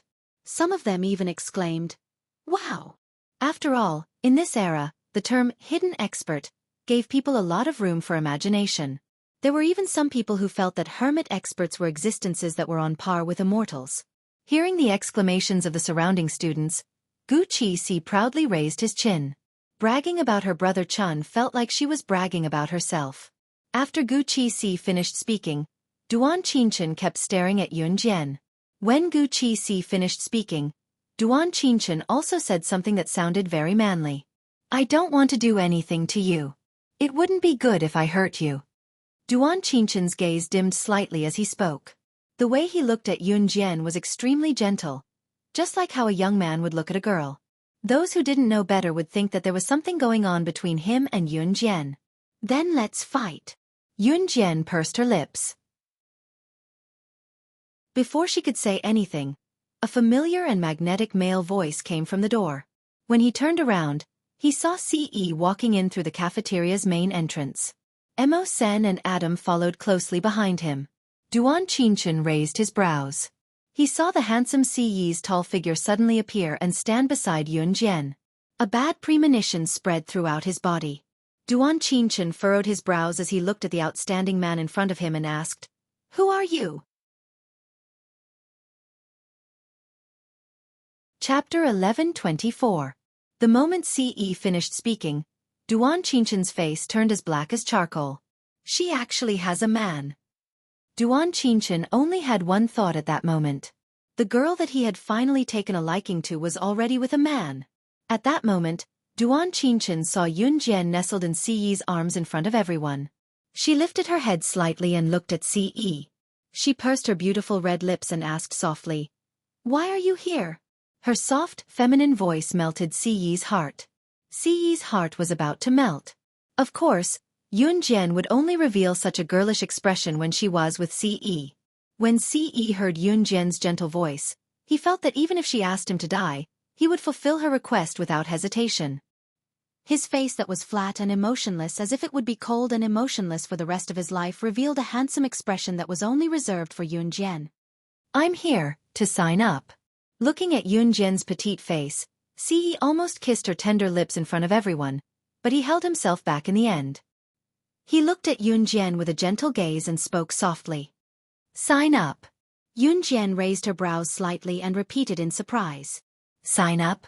Our Min City Military Academy has a limited number of places, and students have to pass the high school entrance exam to be admitted. If you sign up so hastily, our school will not accept you." When he heard that Ce wanted to sign up for their school, Duan Qingchen felt like killing Ce. He looked at Ce's face, which was many times more perfect and handsome than his own. He had originally planned to pursue Yunjian after she entered the school next semester. In the end, Ce had appeared out of nowhere and was even prettier than him. Duan Qingchen was extremely unhappy. On the other hand, Duan Qingchen knew at a glance that other than Yunjian, the results of the middle school exams were not out yet. Even if Ce wanted to study in their military academy, he would have to see if he had the right to do so. How could he come to school just because he wanted to? Exactly. Our military academy isn't a place where you can just come and go as you please, much less an ordinary school where you can just spend some money to get into. When Gu Qixi saw Ce's handsome face, she was completely dumbfounded, just like everyone else present. How could there be such a handsome man in this world? It was just like when he saw Yunjian. It was undeniable that when Ce walked to Yunjian's side, the degree of compatibility between the two made everyone envious. They wished they could be one of them. Gu Qixi had the same thought, but she knew very well that she could not have Ce. Since that was the case, why not destroy him? Gu Qixi felt that she could not have him. She did not want Ce to enter the military academy and live happily ever after with Yunjian. She would go crazy if she saw this scene. She wanted nothing more than to destroy him. The few instructors standing by the side frowned. However, at this moment, a middle-aged man in a suit ran in through the main entrance of the cafeteria, looking travel-worn. This middle-aged man was bald, but the hair on the side of his head was extremely lush. After the middle-aged man ran through the main entrance of the cafeteria, he looked around. The students present were stunned for a moment. Then, someone immediately recognized this middle-aged man. "Oh my God! It's actually the principal of our school who hasn't shown his face for hundreds of years. The principal is actually in school today." A student shouted in surprise. Just as this student finished speaking, the bald middle-aged man caught sight of a tall figure. Then, he almost swayed as he rushed over with all his might. The middle-aged man used all his strength to run to Ce as fast as he could. Then, he bowed and respectfully handed a letter of admission to Ce. Chapter 1125. This middle-aged man was the principal of Min City Military Academy. His surname was Murong. Principal Murong was the principal of the military academy. He was a rigid person, but every student in the military academy knew that Principal Murong was a very righteous person. Furthermore, Principal Murong rarely appeared in the academy. Even if he did, he would only show his face. Even if he bumped into his classmates on the roadside and they greeted him with a greeting, Principal Murong would nod at them, but he would not smile. He had always been an experienced and steady person. But now, their military academy's famous rigid Principal Murong was actually acting as though he was meeting his superior. He was even more respectful towards Ce than when he met the country's leaders. It was as though he was deliberately trying to flatter him. Min City Military Academy was a famous school with a long history. The principal of Min City had always held considerable authority. In other words, even if the provincial leaders came down, Principal Murong would not need to flatter them. This was because Principal Murong's status was different from that of ordinary high schools. But now, he was actually being so respectful towards a young man in his 20s. This scene was extremely horrifying in the eyes of everyone who saw it. Especially Duan Qingchen and Gu Qixi. What they had said to Ce just now could be said to be absolute. They had used an absolute tone to tell Ce that a person like him had no right to study in their military academy. But Principal Murong's appearance now was like a tight slap to Duan Qingchen and Gu Qixi's faces. Duan Qingchen and Gu Qixi's faces instantly turned pale. At this moment, they were so ashamed that they could not find a place to hide themselves. Facing Duan Qingchen and Gu Chizi's embarrassment, Ce, who was hugging Yun Jian's slender waist, only reached out a hand and waved it gently. Mo Sen, who was behind him, understood. He stepped forward and reached out his hand to Principal Murong on behalf of Ce. Give it to me. When Principal Murong heard this, he happily handed the admission notice to Mo Sen personally. Then, he smiled and looked kindly at Ce. Have you eaten? Do you want me to swipe your card? Headmaster Murong said as he quickly lowered his head and took out a meal card from his pocket. In school, you can't get food without a meal card. No need. Ce was a man of few words when dealing with outsiders. His eyes were fixed on Yun Jian, who was in his arms. As long as he saw his Xiao Jian, all his unhappiness was nonsense. After rejecting Principal Murong, Ce suddenly thought that his Yun Jian might not have eaten yet, so he looked down at her and asked softly with a gentleness that was completely different from when he was treating an outsider, "Are you hungry?" "I've already eaten," Yun Jian said as she pointed at the boxed lunch she was eating not far away. "You're not done yet?" Ce looked in the direction that Yun Jian was pointing and frowned slightly. "Let's eat first. You can't be hungry, it'll affect your health," Ce said as he tugged Yun Jian's hand and led her there. Ce's aura had intimidated everyone just now, so no one dared to move. They could only watch as Ce tugged Yun Jian's hand and led her there. They were halfway there when Duan Qinchen's voice came from behind them again.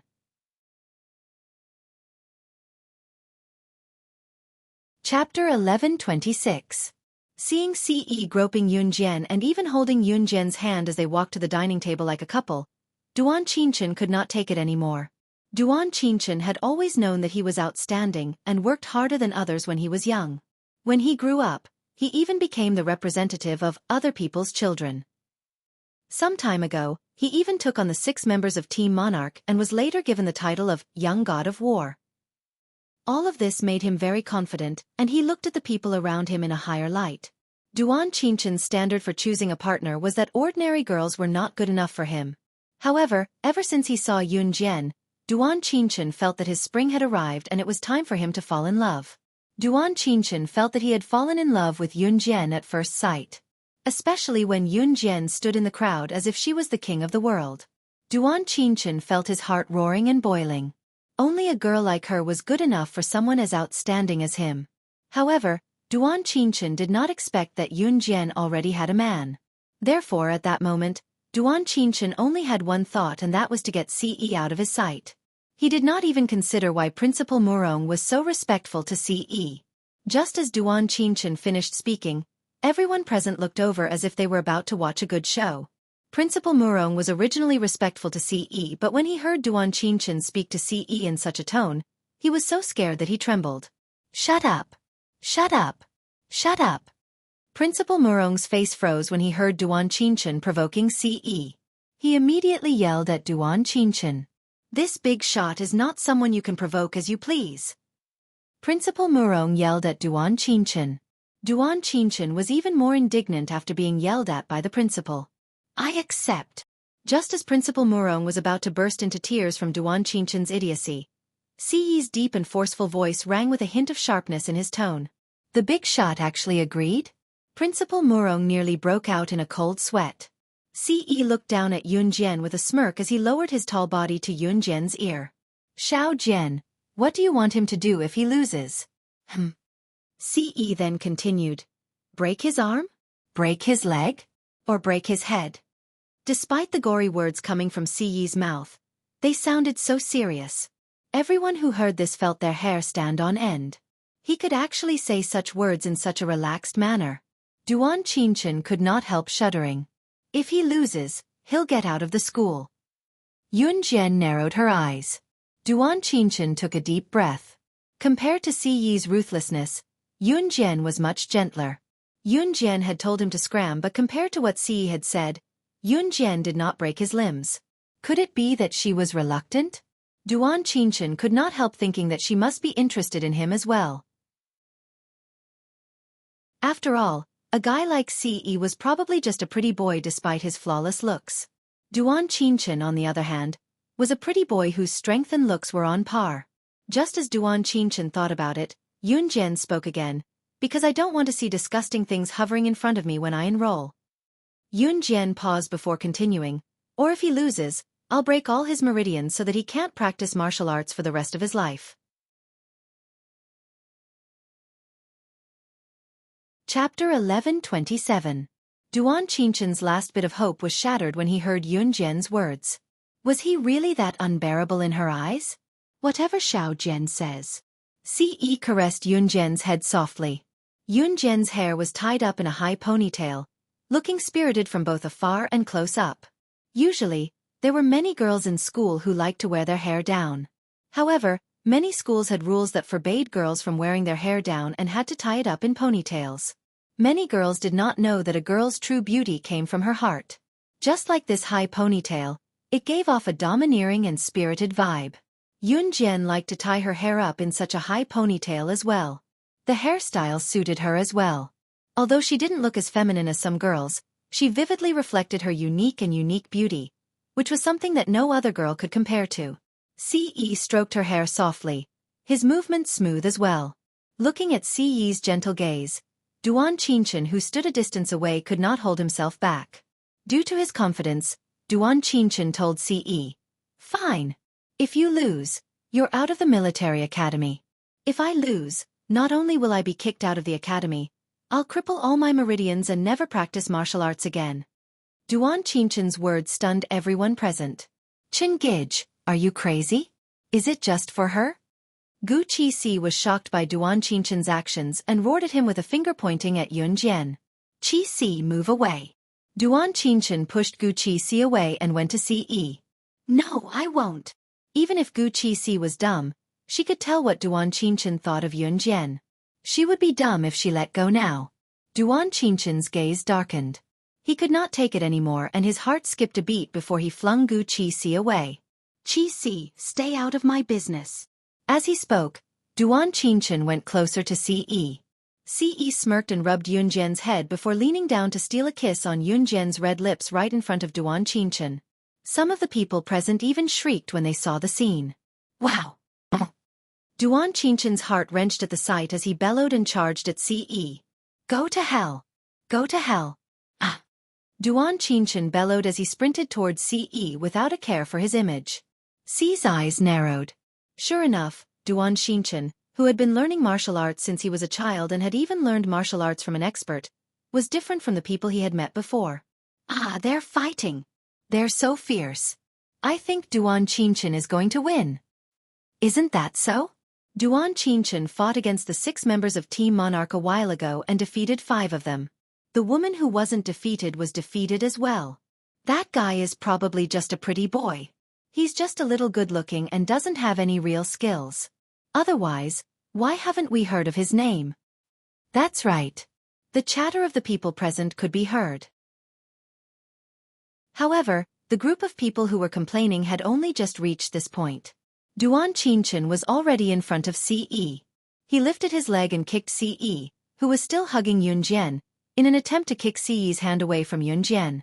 Mo Sen and Adam followed behind Ce and did not even look like they were going to make a move. Duan Qinchen lifted his leg and used a martial arts move to kick Ce away.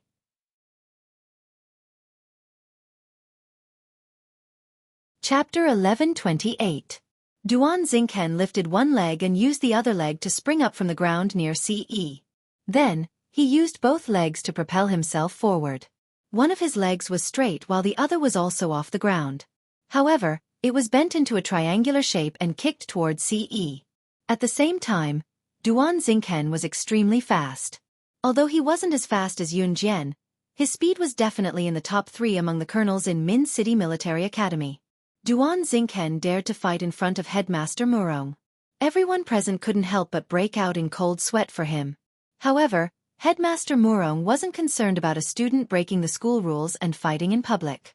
Instead, he was concerned about Duan Qinchen, that bastard. He actually dared to provoke that big shot. Was he trying to get himself killed? Just as he was thinking about this, Duan Xingchen's kick was already in front of Ce. Everyone present sucked in a sharp breath. However, at this moment, Duan Xingchen's kick had just arrived in front of Ce. At this critical moment, Ce stared at Yun Jian with a gentle gaze. Duan Xingchen already had victory in his hands and could send Ce flying with a kick.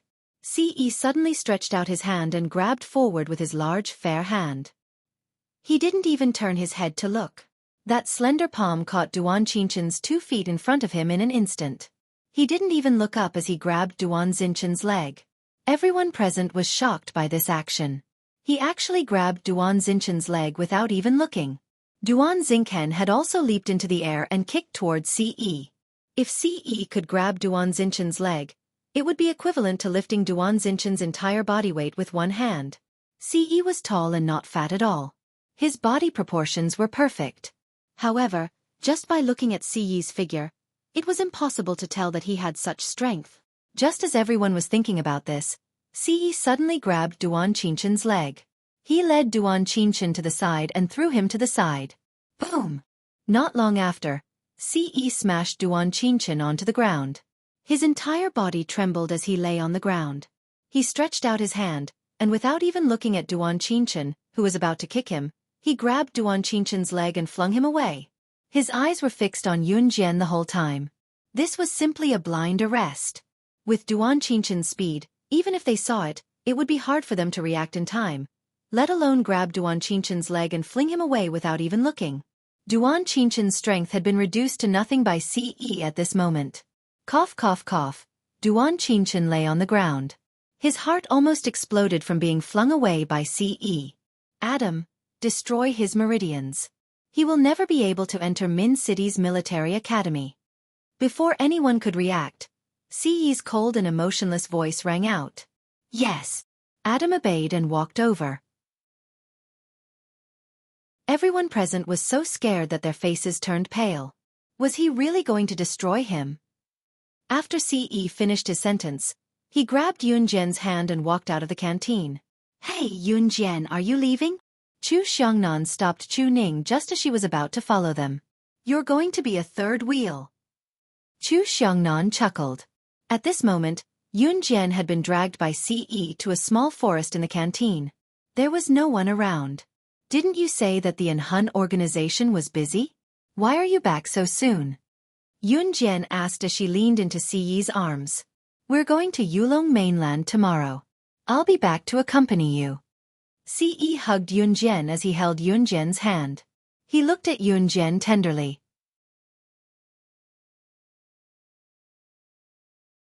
Chapter 1129.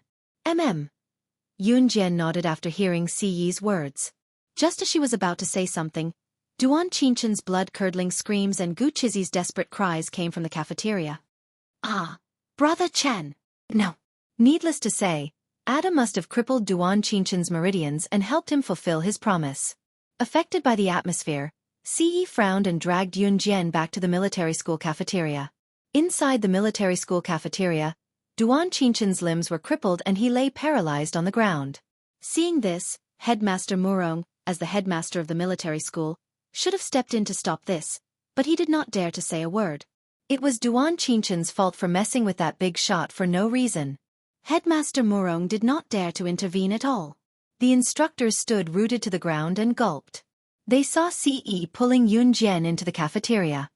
Yun Jian, Chu Ning shouted the moment she saw Yun Jian. Yun Jian had already returned to her original spot. Duan Qinchen's meridians were crippled in public and he was already unconscious, but Gu Chizi was still crying. Humph! You reap what you sow. Chu Ning said angrily as she glanced at the other side. Duan Qincchen had injured all 6 members of Team Monarch, especially Fang Xiaoran, who was the most severely injured and was still suffering from the aftereffects. Fang Xiaoran went to the hospital and the doctor said that the aftereffects would follow him for the rest of his life. At that time, Chu Ning and Chu Xiangnan were both angry and resentful.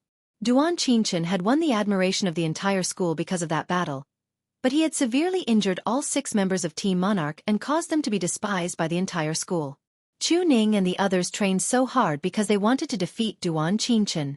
It was precisely because of Duan Qinchen's cruelty that Chu Ning and the others did not feel any sympathy for him. On the contrary, they felt very satisfied. However, just as Yun Jian stood in front of Chu Ning, Gu Qixi, who was crying at Duan Qincchen, suddenly stood up in hatred. She drew a knife from her waist and charged at Yun Jian. Ah, you hurt my brother Chen. I'm going to kill you. Go to hell. Xueqi had adored Duan Qingchen since she was young. The way she saw it, Duan Qingchen was her everything. Therefore, when she saw Duan Qingchen's meridians being crippled and he could no longer practice martial arts, Xueqi felt like she was going crazy. She did not care about anything else. She only had one thought in her mind, and that was to kill Yunjian. It was all because of her that her brother Chen had become like this. However, Xueqi was no match for Yunjian. The second before Xueqi stabbed her knife at Yunjian, Yunjian kicked Xueqi away. At the same time, the knife in Xueqi's hand fell to the ground with a crisp sound. It was also at this moment that Yunjian's cold voice rang out. It was enough to reach everyone's heart. Here I keep my word. Since you dare to make a bet, you have to fulfill your promise. Yunjian's words were directed at Xueqi. It was not her or Ce who ruined Duan Qingchen, but Duan Qingchen who ruined himself. Since you don't have the ability, why put on a brave front? Since you put on a brave front, you have to pay for your actions. With that, Yunjian paused. At that moment, Yunjian was standing in front of the 6 members of Team Monarch. She looked up and a glint flashed across her eyes. She paused for 2 seconds before continuing to say something that made everyone's blood boil. Team Monarch is under my protection. If anyone dares to challenge my authority in the future, they'll be my enemy. Chapter 11:30. Team Monarch. She was in charge. Anyone who disobeyed would end up like Duan Qingchen from Invincible Gang. Yunjian's words, coupled with her uncanny display of skill just now, made her look even more intimidating. Especially the man standing beside her, who even the principal obeyed. Everyone present shuddered violently. Heh! Our Yunjian is amazing. Chu Ning said proudly as the surrounding students looked at the scene in front of them with fear in their eyes. The aftermath of the incident was left to Adam and Mo Sen to handle. Adam and Mo Sen dealt with this matter very quickly. As for Duan Qingchen, not only was his meridians crippled, he was also expelled from the military academy. To Duan Qingchen, this was definitely an unbearable blow. As for Xueqi, she must have left with Duan Qingchen after he left the military academy. After all, Xueqi had entered the military academy with Duan Qingchen. Without their leader and vice-leader, the Invincible Gang was naturally disbanded. Of course, all these happened later. Yunjian had already returned to Longmen City with Ce. Yunjian had planned to stay the night here and return to Longmen City before heading to Yulong mainland with Lan Su the next day. It was just that she changed her plan at the last minute when Ce came. Chu Ning and her friends had successfully applied for leave from Headmaster Murong in the afternoon to accompany Yunjian around Min City. Chu Ning and her friends did not have classes in the evening, but after applying to the headmaster, Headmaster Murong agreed to their request for leave in the afternoon at once, knowing that Yunjian was close to them. They would depart for Yulong mainland early the next morning, but before that, Yunjian had something to do. Yulong mainland was an unknown world to Yunjian and Ce. They did not even know when they could return from this trip. With this in mind, Yunjian planned to make a trip back to Rongyao Company first. Ce, on the other hand, planned to make a trip back to An Hun Group. Yunjian planned to go to Rongyao Company the next day. The only thing Yunjian could not let go of now was Rongyao Company. Rongyao Company was managed by a luring witch, but Yunjian knew that Hagi Company's chairman, who was also Mayor's father, had been eyeing Rongyao Company for a long time now. She did not know when she would be back after leaving this time, so Yunjian had to make a trip to Rongyao Company. Ce, on the other hand, drove off after sending Yunjian home. He planned to rush back to An Hun Group overnight and set. He would meet Yunjian directly when they discovered the ancient tomb, which was also the entrance of Yulong mainland. After sending Ce off, Yunjian went to Qing Yu's suite first. After making some arrangements with her, she went to Lan Su's house. Lan Su had moved out since Qin Yu's wedding. She rented a small suite. Although it was not as big as Qing Yu's big suite, it was cozy and cozy. Yunjian had the key to Lan Su's house. She opened the door when she arrived at Lan Su's house. At this moment, Lan Su was squatting on the ground and packing her luggage. She was wearing a pair of loose jeans with large long sleeves. It could be said that her perfect body was completely covered. Lan Su was from Yulong mainland. It was Yulong mainland's custom to dress conservatively. Lan Su shouted happily when she saw Yun Jian. Yun Jian! She then waved at Yun Jian. Yun Jian did not close the door when she saw that. Instead, she walked over with a smile. Yun Jian, look. I plan to bring these treasures back to the witch tribe. My tribesmen must have never seen these things in their lives. Lan Su said excitedly as she held the pots and pans in her hands. A familiar male voice came from the door. Lan Su, are you planning to forgive me now that you've opened the door? Then let's go get that marriage certificate tomorrow.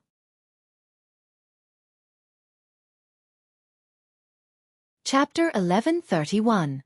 It wasn't the first time that Adam had come to Lan Su's place to beg for forgiveness. However, Lan Su had closed the door and refused to see anyone. Of course, Adam could easily enter the house through other methods, but he didn't. He felt that if he did that, Lan Su would be even more disgusted with him. However, Adam had been coming to Lan Su's house every day to beg for forgiveness. When he came over today, he saw that Lan Su's front door was wide open. He thought that Lan Su had forgiven him, but he didn't expect that the young mistress was here. Young mistress, so you're here.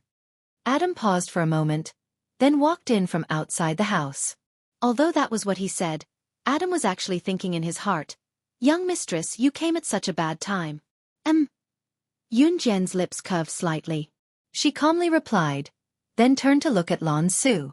Looking at Lan Su, Yun Jian opened her mouth and said, prepare your things. We'll leave at 5:30 tomorrow. With that, Yun Jian used a thought-provoking gaze to sweep over Lan Su and Adam. Then she turned around and left. Hey, Yun Jian, don't go. Seeing that Yun Jian had walked out of her house while Adam was still there, Lan Su shouted, wanting to chase after Yun Jian and pull her back. However, Lan Su was stopped by Adam. Lan Su could only watch as Yun Jian left. I haven't seen you in a long time, woman. How can you be so heartless? Adam grabbed Lan Su's wrist. He stared at Lan Su for 2 seconds. After a while, he suddenly pulled Lan Su into his arms and hugged her. Yun Jian had come over to inform Lan Su of the departure time. Now that she had said what she wanted to say, she retreated. The next day came as promised.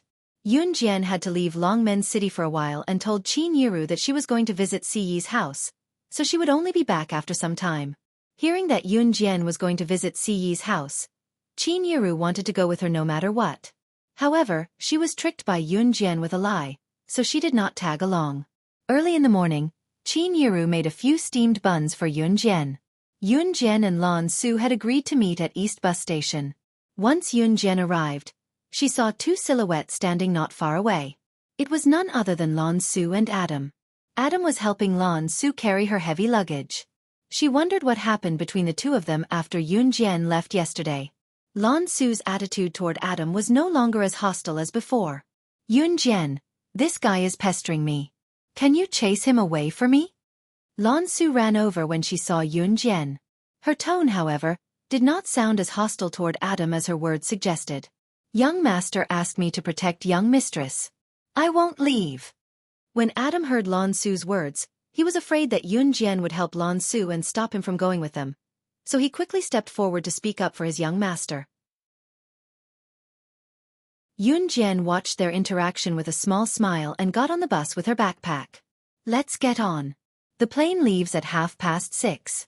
We'll be late, Yun Jian said as she flipped her high ponytail over her shoulder and flung it behind her. Lan Su kept quiet and quickly followed Yun Jian onto the bus. Departing from the airport, this was Yun Jian's second trip to Maryland in Country M after her rebirth. It was almost noon when she got off the plane. There was a time difference between Country Z's Longmen City and Country M's Maryland. It was around noon in China, but it was around 5 in the evening when she arrived in Maryland.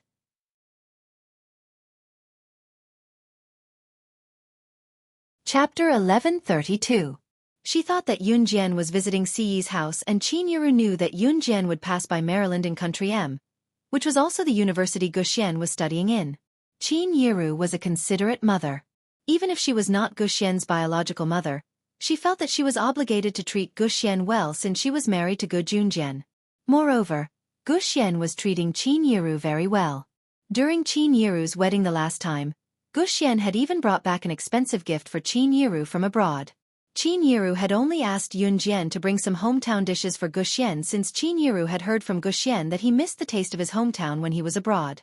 University students usually spent more time in their dorms. Yun Jian came to Guxian's university and stood downstairs of Guxian's male dormitory with a few bottles filled with Longmen City's local specialties. Guxian came running out of the dormitory in no time. He was accompanied by a few other Chinese who had also come from Country Z to study here. When Yun Jian came the last time, Guxian's best buddies, Dan Tianxing, Wu Dezhuang, and Zhu Zilin, were not present. It was not hard to imagine that Dan Tianxing and the rest were not in the same dormitory as Guxian. The three men who came out with Guxian today were obviously Guxian's roommates. Mom asked me to bring them to you. When Yun Jian saw Guxian, she passed the Longmen City's local specialties that Qin Yiru had personally pickled in a bottle to Guxian. Seeing the pretty girl coming to Guxian's dormitory for him, Guxian's three roommates chuckled. Oh, Guxian. I didn't expect a girl to come all the way here just to give you a token of love. What a surprise. Guxian's three male roommates put their arms around each other's shoulders, grinning more exaggeratedly than if they had just eaten honey. Teenagers of this age paid special attention to the actions of the opposite sex, so the trio who did not know what was going on laughed even more exaggeratedly. Guxian did not get along with his three roommates. However, he was displeased when he heard them talking about him and Yun Jian in such a misunderstood tone. Don't spout nonsense. This is my younger sister. Guxian grumbled at his three roommates before he turned to look at Yun Jian. Younger sister, is there anything you need from coming all the way here? Guxian's tone was gentler. Since Yun Jian's summer break ended early while Guxian's university's summer break ended later, Guxian was still on campus. I'm here to have fun, Yun Jian replied. Little girl, you actually came all the way from Country Z to Country M to have fun? How old are you this year? Do you want to go out and have fun with us? Guxian's three roommates were indeed not decent people. One of them had a flat nose and was not particularly good-looking, but he was quite tall. He looked at Yun Jian and said casually, Zhang Jiangue. My younger sister is not that kind of person. She won't fool around with you. Guxian frowned and stopped the trio from looking at Yun Jian with ill intentions. Tisk, look at what you're saying. Guxian, we're not fooling around this time. The three of us have applied for Hoggy Company's recruitment and are going for an interview now. The Hoggy Company is one of the top 10 international corporations. I invited your younger sister to go with me because I want to bring her out to see the world. Hey, look at you. You're really too ignorant. When Zhang Jiangue heard this, he raised his head proudly and said confidently, That's right. It was as if being able to go for an interview with the famous Hoggy Company was something to be proud of. Hoggy Company? Yun Jian arched a brow, her lips curving into a smile. What a coincidence. Hey, little girl, you know about it too, right? Big brother will bring you out to see the world. Do you want to come? Zhang Jiangue said proudly when he saw that Yun Jian knew about Hoggy Company.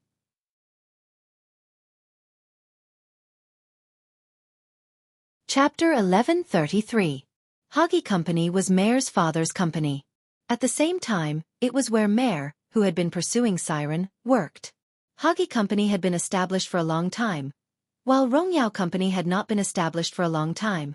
Therefore, Hoggy Company was more famous than Yun Jian's Rongyao Company internationally. Yun Jian came to Maryland in Country M this time because she could not let go of Rongyao Company. This was because Rongyao Company was suppressed by Hoggy Company. Mare was the president of Hoggy Company. He dealt with Rongyao Company just to pursue Siren. However, as Mare's father and the chairman of Hoggy Company, Matt had been coveting Rongyao Company for a long time. He even wanted to annex Rongyao Company and take it for himself. Although Siren was the president of Rongyao Company, her ability was limited. She would definitely be at a disadvantage if she fought with a big entrepreneur like Matt. Matt could not be compared with the people in the past. He could reach where he was today because of his strength and influence. Therefore, Yun Jian went to Yulong mainland to warn Matt, the chairman of Hoggy Company. Otherwise, Matt might do something when she returned from Yulong mainland. Of course, warning my day wasn't going to work just because she was the chairman of the Rong and Yao Company. Yun Jian narrowed her eyes. She did not expect Guxian's roommates to be with her. Coincidentally, she had a way to sneak into Hoggy company. Sister, are you really going to Hoggy company with the three of them? Gu Xian's voice interrupted Yun Jian's thoughts. Gu Xian could not believe it. Was his sister really going to Hoggy company with his three roommates? Gu Xian used to be a gangster. In order to deliberately show off to Gu Junjian, he often stayed out all night. However, the reason why he did not get along well with his three roommates was that these three roommates were gangsters. They went to nightclubs to sleep with women. Moreover, he would often get physical with girls. Gu Xian originally thought that Yun Jian would reject their invitation, but to his surprise, she actually agreed. Little sister, you're not familiar with this place, so it's better if you don't go out. Where do you live now? I'll send you back to the hotel now, Gu Xian said as he walked over. However, as soon as Gu Xian finished speaking, Zhang Zhengue pushed Gu Xian away. Then he looked at Yun Jian with a sneaky smile and said to Gu Xian, "The little girl is willing to go with us." Gu Xian, what do you mean? We are all roommates in the same dormitory. Do you not trust us or what? After Zhang Zhengue said this, Gu Xian's frown deepened. Although Gu Xian knew that his little sister was an SS racer or an advanced special forces member, he was still worried about Yun Jian. After all, in Gu Xian's eyes, Yun Jian was just a girl, even if her identity was shocking. Gu Xian glanced at Yun Jian. He knew that Yun Jian would definitely do what she said. Gu Xian paused then said, "I'll go too."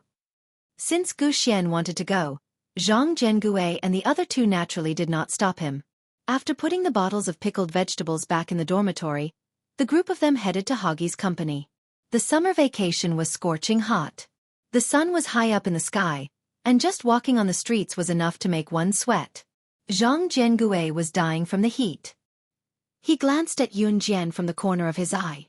Because he wanted to show off his abs, he had already taken off his shirt and hung it over his shoulder. Seeing that Yun Jian did not look at him, Zhang Zhengue walked over and asked Yun Jian, "Little girl, it's so hot today. Do you want to have ice cream to quench your thirst?" With that said, Zhang Zhengue did not wait for Yun Jian to answer. As usual, he ordered his roommate, Gu Xian, to run errands for him. "Gu Xian, go by me." Just as he said this, Zhang Zhengue suddenly felt that it was embarrassing for him to order Yun Jian's brother to buy things for him in front of her. Thus, Zhang Zhengue went to buy ice cream himself.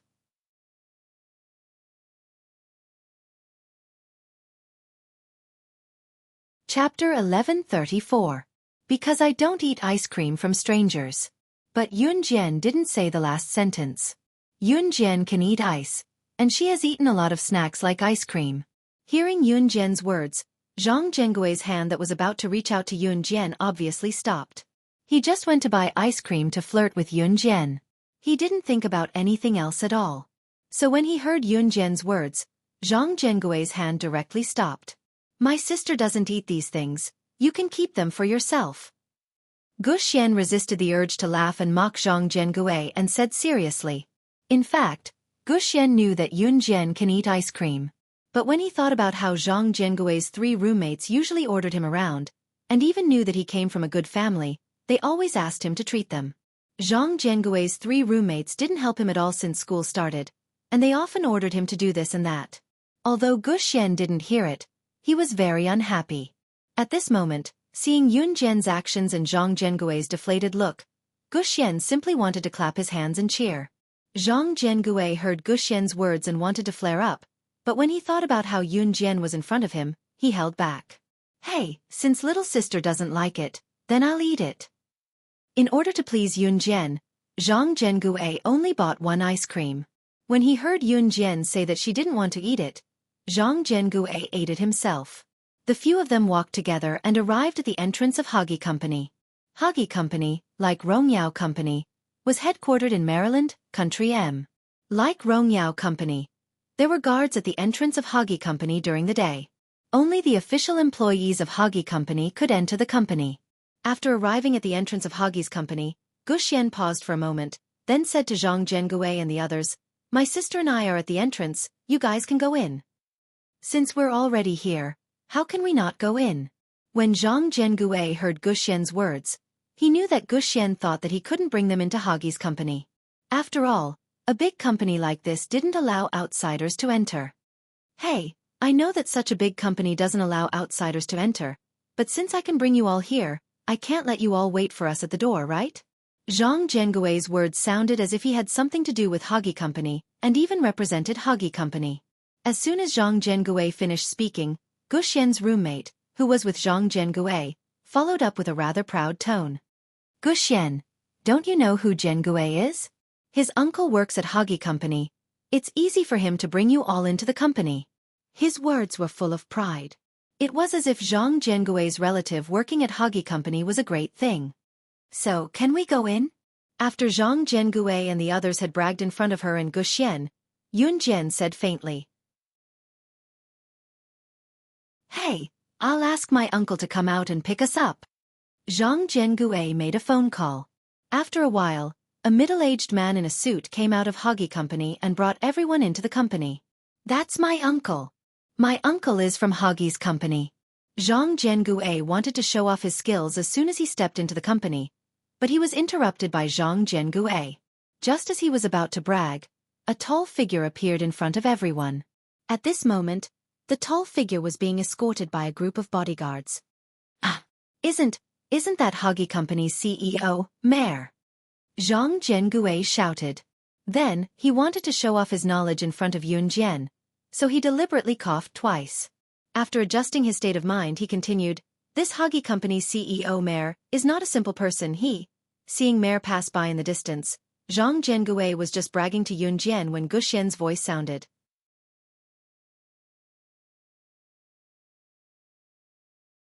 Chapter 1135. Hearing Gu Xian's words, Zhang Zhengui, who was about to boast, immediately shut his mouth. After being stunned, Zhang Zhengui said faintly, What?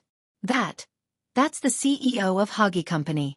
He's the son of the chairman of Hoggy Company and the future heir of Hoggy Company. You said that he attended your parents' wedding a while ago? Pfft. Ha ha ha, don't be delusional. How could people like us meet such a big shot like him? You must have mistaken him for someone else. When Zhang Zhengui heard Gu Xian's words, he didn't take them seriously at all. He immediately sneered. Zhang Zhengui laughed, and the two roommates who were in cahoots with him also laughed. Uncle, let's go to the interview place. After laughing, Zhang Zhengui led the way to the interview place. Hoggy Company was one of the top 10 international corporations. Like Rongyao Company, it gathered elites and talents from all walks of life throughout the year. Therefore, there was an independent space that was specially decorated as an interview place. Outside of this independent space, there was also a waiting room before the interview. As soon as they walked into the waiting room, they were surrounded by young people waiting for the interview. At this time, they were all very anxious and were obviously worried about whether they could pass the interview smoothly. Little girl, do you see it? This is the interview place of a big company. How is it? Amazing, right? Zhang Zhengui continued to boast to Yun Jian in high spirits, but he was very anxious at this moment. Yun Jian narrowed her eyes. The waiting room before the interview was only separated from the corridor by a floor-to-ceiling glass window. From here, one could look through the glass window and see the closed door across the corridor. Are you curious? Do you know where that place is? Seeing that Yun Jian ignored him and looked at the closed door across the corridor, Zhang Zhengui walked over and said.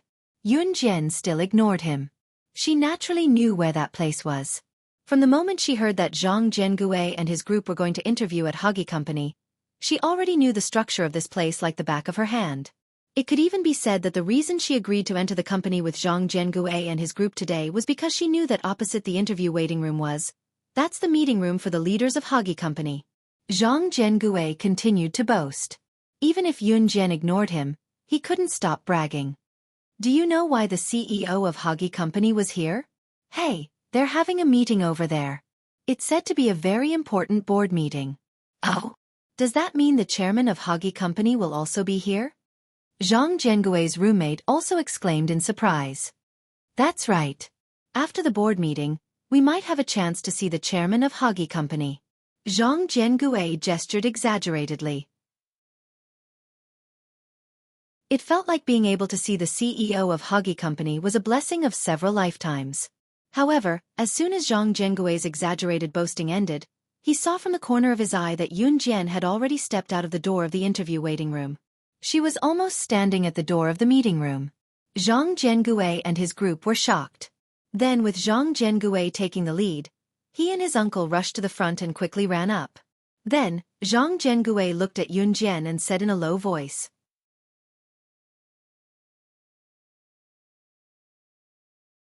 Chapter 1136. Zhang Jiangue and his uncle hurriedly ran in front of Yun Jian to stop her.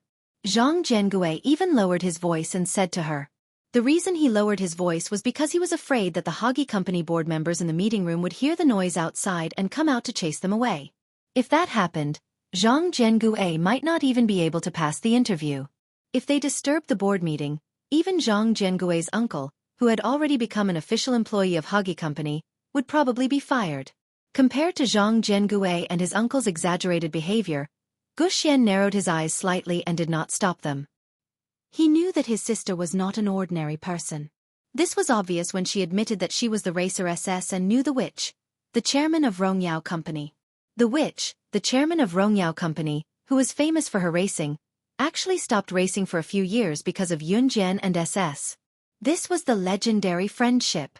For a person to do this for another person, it was definitely not something that could be done between strangers. Therefore, Guxian thought that his sister was definitely not an ordinary person. Therefore, he did not stop them and just stood aside and watched. Seeing Zhang Jiangue and his uncle standing in front of her, Yun Jian frowned slightly in annoyance. Then she raised her eyebrows and said, "I can't go in?" After hearing Yun Jian's words, Zhang Jiangue almost shouted at Yun Jian. However, because Yun Jian was beautiful and he wanted to pursue her, he suppressed the urge to beat Yun Jian up. "Of course you can't go in.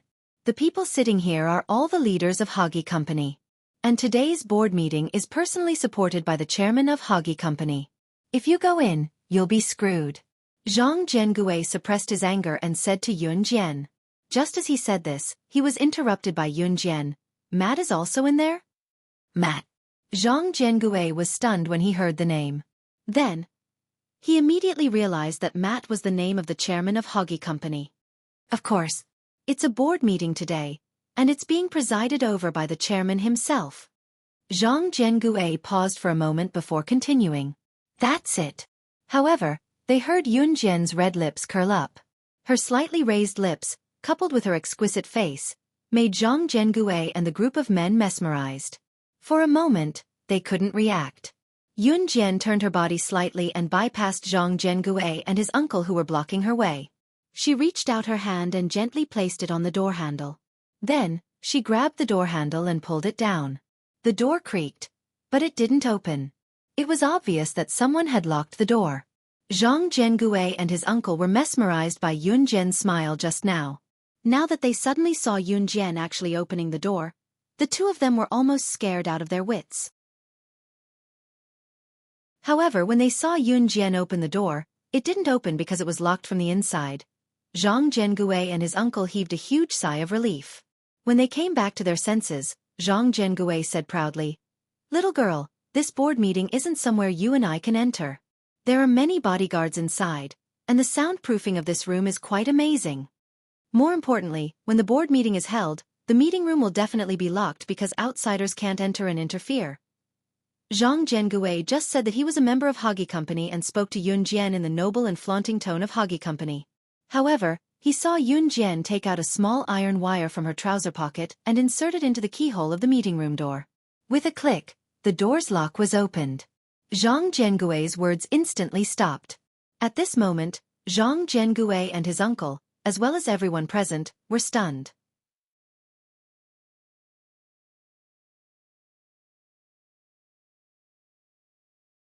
Chapter 1137. Oh my God! Zhang Jiangue and his uncle, as well as the other two roommates of Guxian, were all dumbfounded.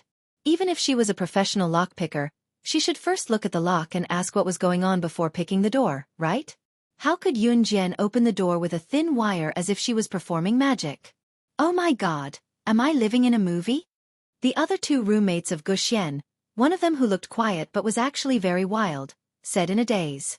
Everyone present was so stunned by Yun Jian's move that they forgot that they were trying to stop Yun Jian from opening the door of the conference room. However, at this moment, Yun Jian had already opened the door and kicked it in. Her actions were crisp and nimble, not like what a teenage girl should do at all. Yunjian kicked the door open. Inside the conference room, a long rectangular table was placed in front of them, and both sides of it were filled with the board of directors and major shareholders of Xueqi Company. In front of the large computer screen, which was the seat at the top, sat a middle-aged man who was over 50 years old. This middle-aged foreign man was Mayor's biological father, as well as the chairman of Xueqi Company, Matt. Matt was a successful businessman, but he wasn't a successful father or husband. In terms of business, he could be considered a business genius. He had a smart business mind since he was young, and he had an amazing business mind. He became a talent at a young age. Although the original Xueqi Company had been around for a long time, it had been deteriorating year by year. When it was under Matt's control, Xueqi Company was about to declare bankruptcy. However, under Matt's control, Xueqi Company had developed from a company that was about to declare bankruptcy to a large company that was now one of the top 10 multinational companies in the world. Even Rongyao Company was inferior to Xueqi Company in terms of international status. Matt was undoubtedly the strongest in the business world, and he was the most successful entrepreneur in everyone's eyes. It was also because of this glorious history that the board of directors and major shareholders sitting on both sides of the long table, as well as sitting across from him, were filled with respect for Matt. In the meeting, as long as Matt didn't say anything, they wouldn't move an inch. Ahem.